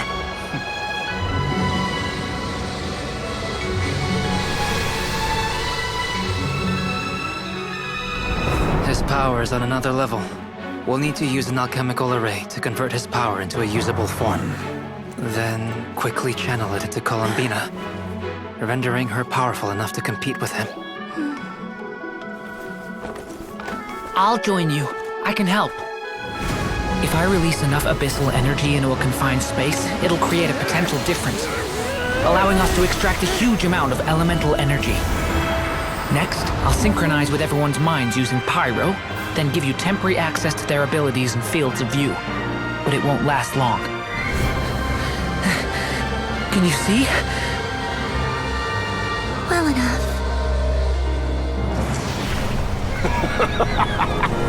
So, we have a student of Gold Rhine-Daughter in our midst! How about that?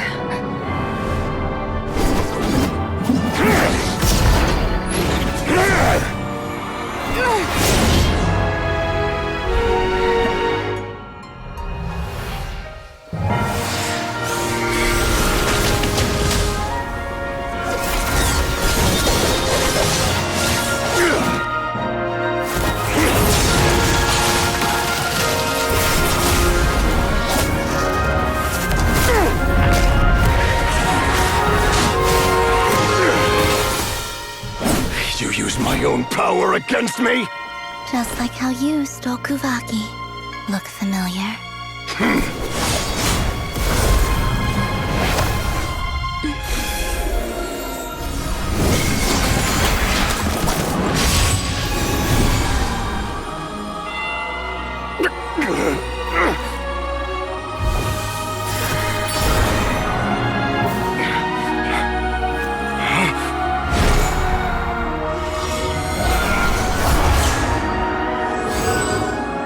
Don't you realize? You don't have the power to hold that gate open! I don't, but someone else does.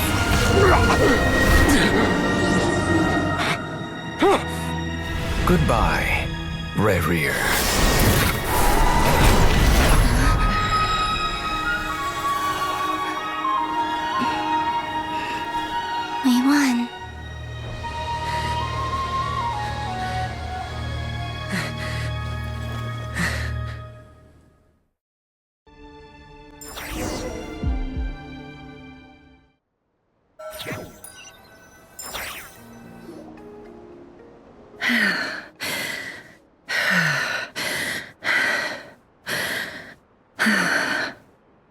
Nefer, how are your eyes?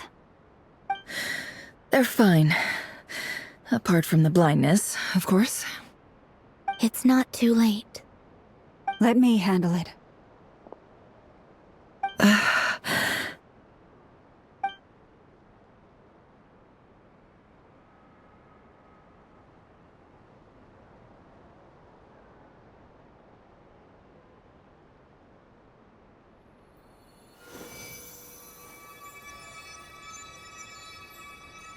Miss Nefer, it's not like you to lose your composure. That was the most reckless thing I've ever seen you do. Reckless how? The situation was critical. Our lives were at stake. We had to do something. Even so. Okay. I guess you're right. Under the circumstances, it was a wise decision. You traded your eyes for an incredible victory. In business terms, I suppose that's a huge return on investment. I'd be hard-pressed to argue otherwise. Still, I don't like this outcome, and I don't want you to lose your sight for good.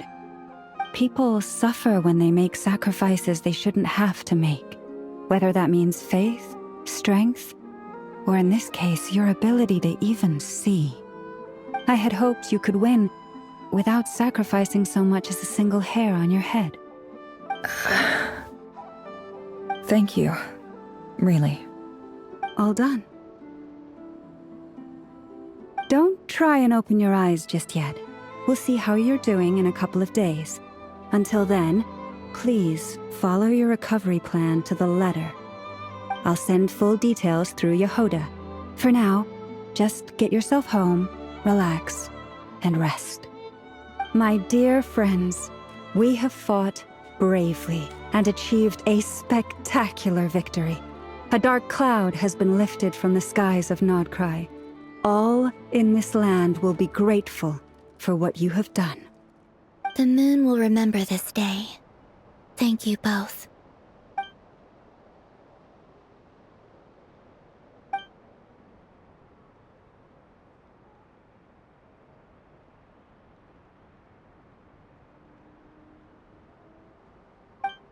There's something I want to let you know.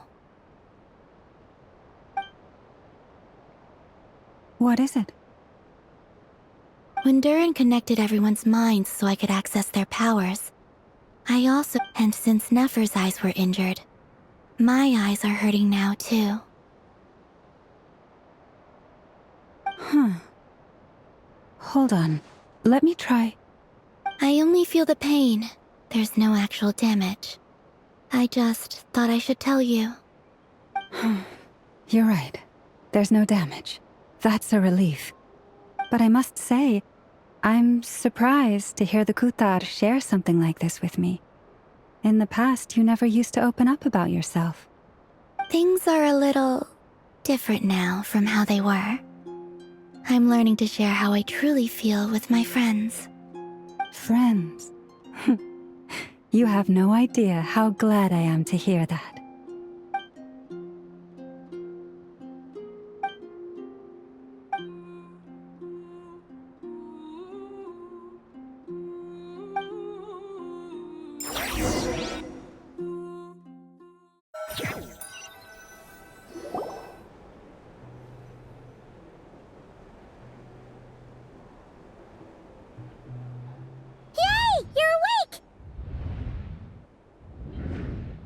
How are you feeling? Any aches and pains? Did you sleep well? I'm doing all right, Paimon. No need to worry about me. Phew! Well, that's good. Paimon's been sitting on the edge of the bed worrying about you for ages. You slept a whole day and night. Poor Paimon had to eat all by her lonesome. Glad to hear you didn't starve. How was the food? Well, it wasn't the same without you there to share it. Honestly, Paimon just can't relax when you're not your usual self. She couldn't enjoy the food and settle down to sleep. Well, I'm back to normal now. Oh yeah, and swung by earlier. He said to tell you to head to the tavern when you woke up. Varker and the others are organizing a victory feast and they want to celebrate with you. He also dropped off some medical supplies, but you seem fit as a fiddle, so guess you won't be needing those. If you're feeling up to it, let's head over now. Wouldn't want to keep them waiting.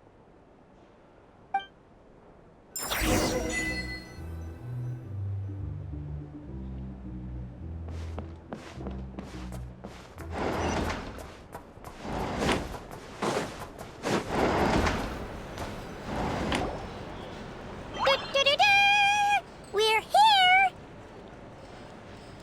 Oh, Traveler and Paimon! Perfect timing! We were literally just saying how there's no way we're holding this victory feast without you. Any longer, and we would have postponed it till tomorrow. How are you feeling today? Much better, thanks. Don't worry about me. Relieved to hear it. If that changes, just let me know. Happy to check you over at any time. Yep, we're here for you. Anything you need, just let us know. Oh wait, where's Nefer? How are her eyes doing? Nefer's right over there. I'm sure she'd love to catch up with you.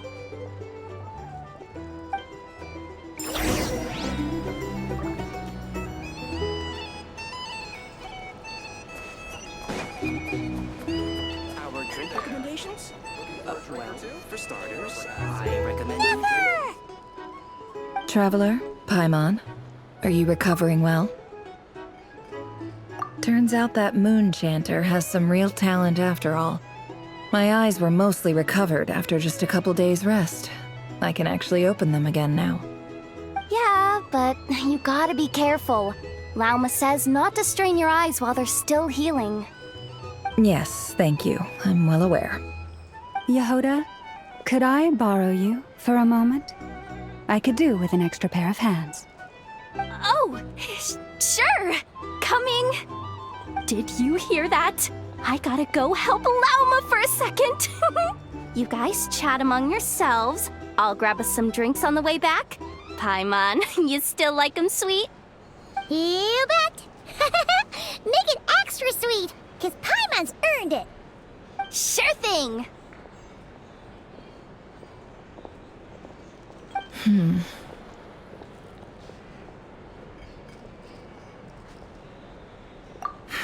The Raker of Solnari. Kind of a snake, don't you think? No, definitely a snake. A poisonous one who spewed his venomous hatred everywhere. Anyone who seeks revenge out of hatred for other people has become a snake. That's something my dad used to say. Perhaps.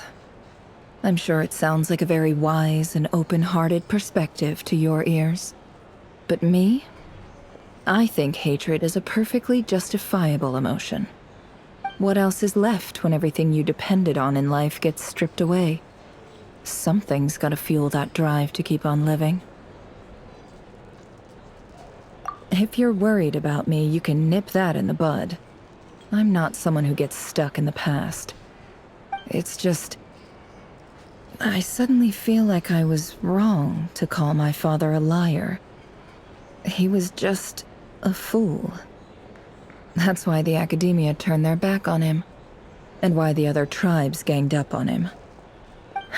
Oh, Father. How much better things could have been if you were a skilled liar. Look at the Ibis King. Thoth is a fiendishly cunning liar. And yet, strangely, he feels more like a father to me than my real dad ever was. He's never brought it up, but I'd bet he feels the same way. Why else would he give me the power to perceive the truth, while at the same time training me in the art of deception? Well, King Deshret banished him to Aru, which is essentially a prison, and posed 3 questions to him. He promised that he'd have his freedom if he could find the answers. His response was to take on a physical form and approach me, hoping that I could become his envoy and search for one of the answers on his behalf. Did he really think I'd fall for that? He's stuck there. He can't make me return what he gave to me. So that's enough for you to decide he's nice, is it? He's a prisoner, and he was scared. So he decided to perform some good deeds to win people's approval. He lives in fear because he's a deceiver. How is Rerir any different? You can't work as a spy your whole life and expect a happy ending. It's preposterous. Yet I can't say I don't understand it. Liars live in the darkness of their own making, but it's still human nature to want to go on living. They say that a liar's soul is the most worthless thing in the world. What do you think? Good. If you understand that, it means you're smart. And you see things objectively. If you ask me, the soul... For example, when something good falls into my lap, I don't go sharing the news around. Stops other people trying to steal it from me.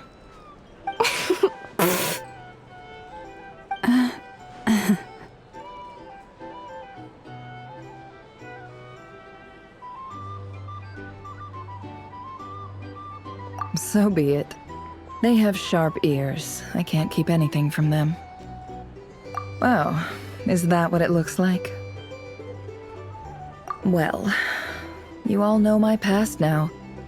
And I can't simply eliminate everyone who... When you find yourself in a situation you can't control, the safest play is to keep calm and start monitoring everyone involved like a hawk. If you understand what's at stake, please ensure my secret is safe with you. Very good. Oh, wait! Now that the panic's over and we've all calmed down, Paimon suddenly remembered something. After all that build-up, our mystery ally never showed up even once!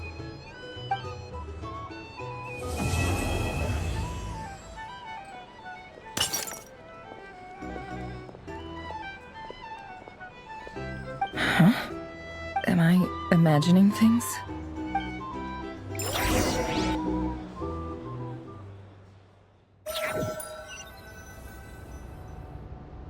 So, that close colleague who stayed behind with you? What? Don't know, don't care. I get more normal human interaction from hanging out with Bosco too than him. Although, now you mention it, he hasn't bothered me in a while. I wonder if... If he's disappeared without a trace, it's the biggest gift he ever gave to the world. But I somehow doubt that's what's going on. He won't lie low forever. So we'd better stay on guard.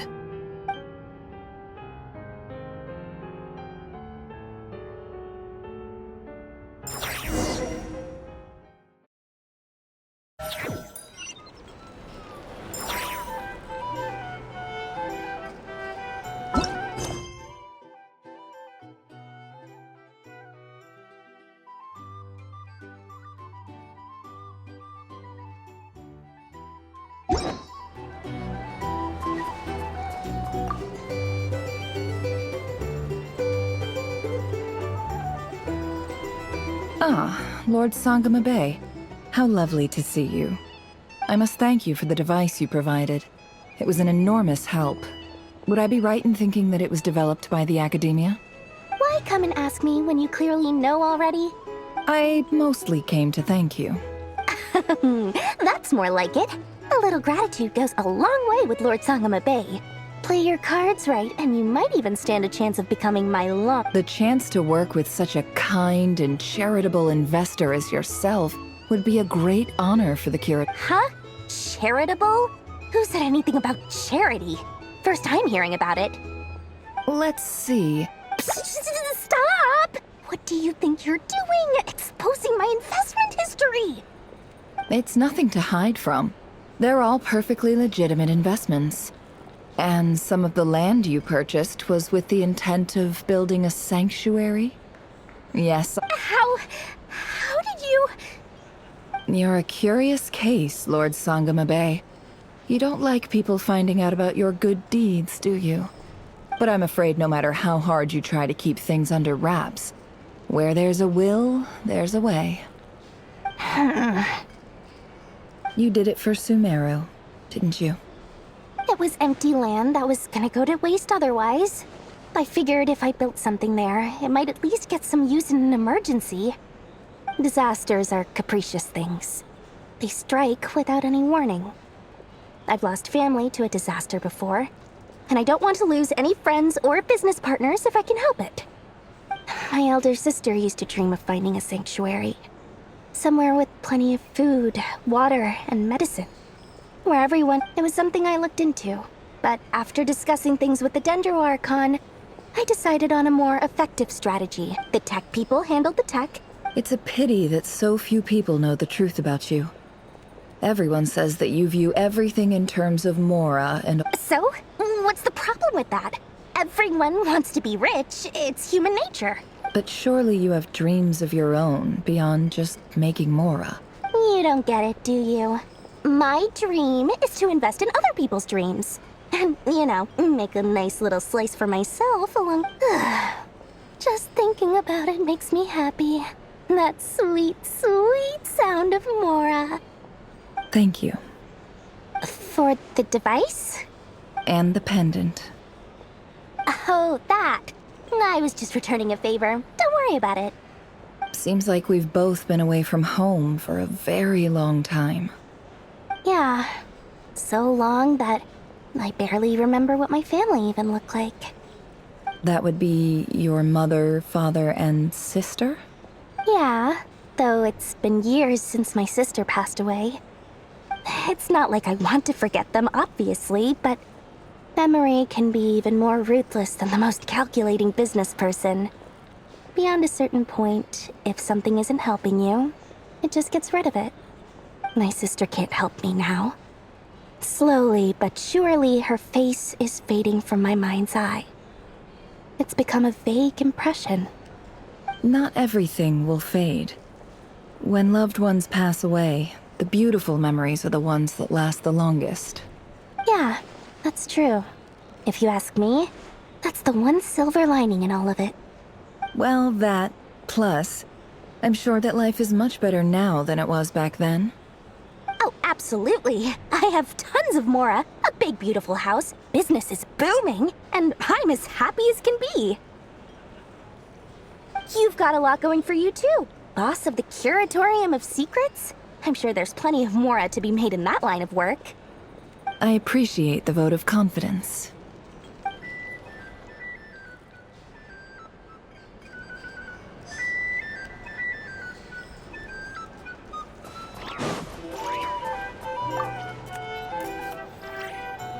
How have you been holding up?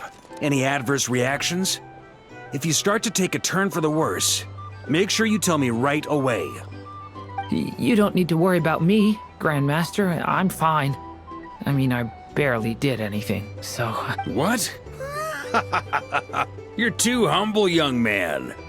You played an indispensable role in the battle for Nod-Krai. We can't thank you enough for your support.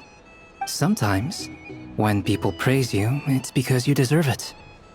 The best thing is to accept it calmly and with grace. It's important to learn how to respond to words of admiration. Let's do a quick demonstration.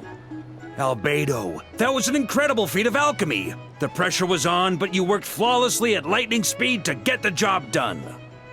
Thank you. I can't take all the credit, though. Durin played a big part in forming the alchemical array. See? Did you catch that? A masterclass in how to take a compliment. Okay, yeah. I did work pretty hard to help prepare for the battle. No point denying that. Hey, you guys! Hey, look who's bounced back. Looking good, traveler. Seems like you've recovered. You won't need to take any more medication. Can I get you a drink? Huh? You know how to order at a bar now? You've sure learned a lot recently. Handling a drinks order is ridiculously simple compared to alchemy. Don't worry, I'll blend into society yet. Paimon believes it. You're clearly a fast learner, just like your brother. To be totally honest, though, Paimon didn't quite follow all the details when you first explained the plan to us. Don't worry, that's completely understandable. Unless you're a student of alchemy, it's hard to grasp the principle and how the process works. To put it in the simplest terms, we saw how our enemy stole the power of Kuvaki, and that gave us the idea of stealing his power to turn it against him. When facing an enemy you have no hope of defeating, it's best not to engage them in battle. So, instead of looking for a way to overpower him, we decided to help Columbina get strong enough to at least stand up to him in a fight. For this to work, we had to analyze his modes of attack, confirm who his main target was, and make sure that he wouldn't go beyond the range of the alchemical array. For added security, we prepared a total of 4 arrays. But to mitigate the impact of the battle, we identified one location in particular as the ideal spot, which is where the confrontation took place. The alchemical array absorbed his abyssal power, then Durin processed it to render it usable by Columbina. That power enabled her to do what would otherwise have been nigh on impossible. What surprised me was that Dainsleif actually agreed to join us. Given his history with Rerir, he had every right to sit this one out, but we're extremely grateful for the decision he made. It must have been a painful choice to make. But I'm sure that making a decision was far better for him than staying in limbo. Absolutely. He was torn between 2 paths, but in the end, he made his choice and stuck to it resolutely. He doesn't strike me as the sort of person who'd stay trapped in limbo for long. Anyway, however you cut it, everyone gave a stellar performance. And now, it's time to kick back and celebrate.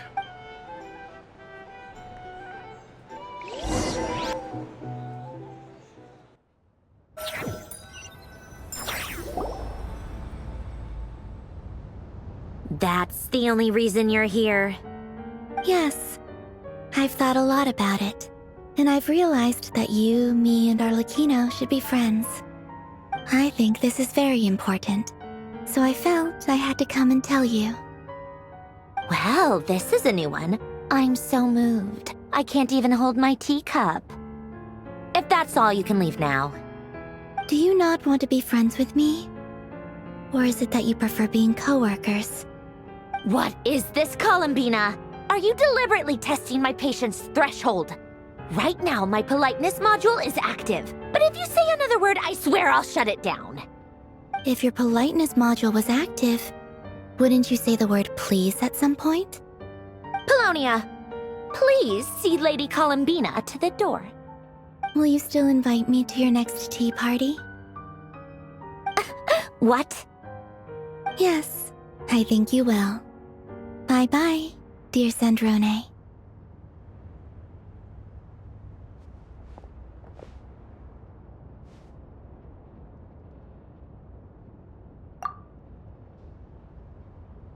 Last time, the Wild Hunt escorted you out. Would you rather I handled it myself this time? We just wanted to, see how you were doing now that it's all over. Why? Out of concern for my safety? I hope you didn't seriously think that the Rayhir of Silnari would be able to lay so much as a finger upon me, given how prepared I was. Mostly because you kind of helped us out, so we just wanted to check you were okay. Looks like all your robots are fixed, huh? Oh, don't you worry about that. Tea time is already a write-off. The visitor before you managed to kill my appetite. If you're in the mood for tea, go ahead and help yourself. Otherwise, it's going to waste. My coasters are still missing in action, though. Use this notebook instead. Whoa! Pretty hefty notebook. Look at all those calculations. You can ignore those. They're just dumb scribblings. I doodle and write in my free time. Sometimes I remember the distant dreamlike past. Sometimes I imagine the far-flung future. And other times, I grit my teeth and note down all the crazy nonsense going on in the present. Some people do the crosswords in the newspaper. This is my equivalent of that. Trying to predict the future is like daydreaming, and writing about the present just makes me furious. The past is my favorite. If nothing else, it's already set in stone, so I don't have to rack my brains trying to figure it all out. Huh. Although, having said that, The only vaguely interesting memory in my past is probably that guy they call Lord Artificer. Who else? Pretty much all the mecha in Fontaine are his personal handiwork. Wait, are you saying you know him? Like, personally? As a I mean, I guess we were friendly enough. Yep. In fact, I'm probably the only normal person left who knew him at all.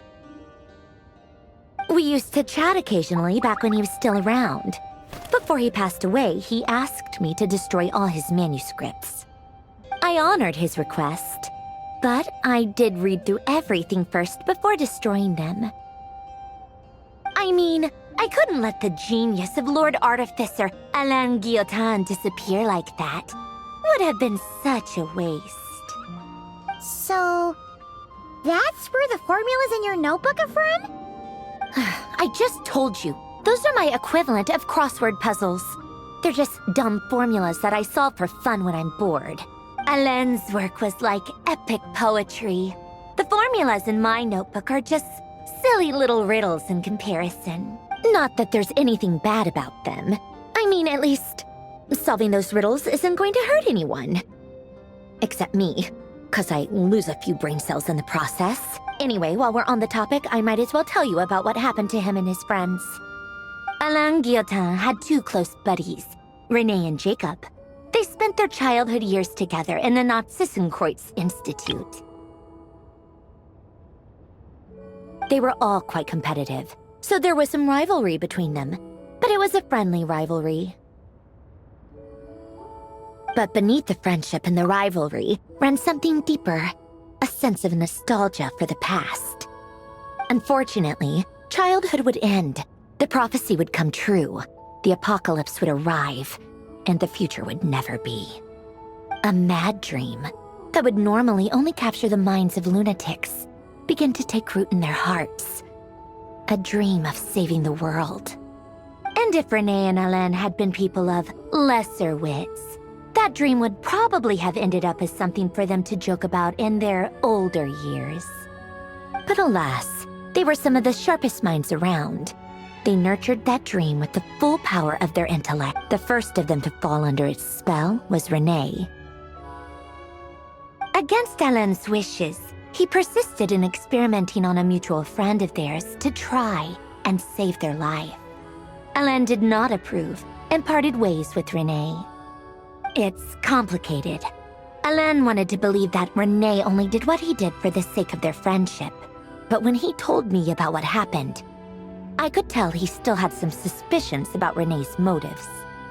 Perhaps the seed that would grow into a nightmare had already sprouted in René's mind. Even then. The next time they met, René's soul had been completely engulfed by the dream of salvation. His futile attempt to change the tide of fate only resulted in a wave that swallowed up the world, even before the apocalypse came. And although that wave died down eventually, I hear that it just recently came back with a vengeance. As I understand, René wanted to live out his dream of salvation once more. But I'm told that the attempted resurgence finally died out for good. At long last, René awoke from his deluded dream. Though of course by then it was far too late. What do you think of René? Do you admire his transcendent genius? His view that any price was worth paying to achieve the lofty goal of saving the world? Or do you despise him? Dismiss him as an evil madman who wrought havoc on the lives of everyone around him as he pursued his delusional dream? Same difference, really. Just a matter of perspective. Doesn't surprise me. You share one thing in common, after all. You both want to be the savior. The only difference is, your dream came true, and his, well, he wasn't the one who made it come true. I don't like fanatics who give up their whole lives for their ideology. Nor do I like fools who let their delusions take control. Maybe I could understand if René had just been an ordinary person. But he had a sage-like intellect.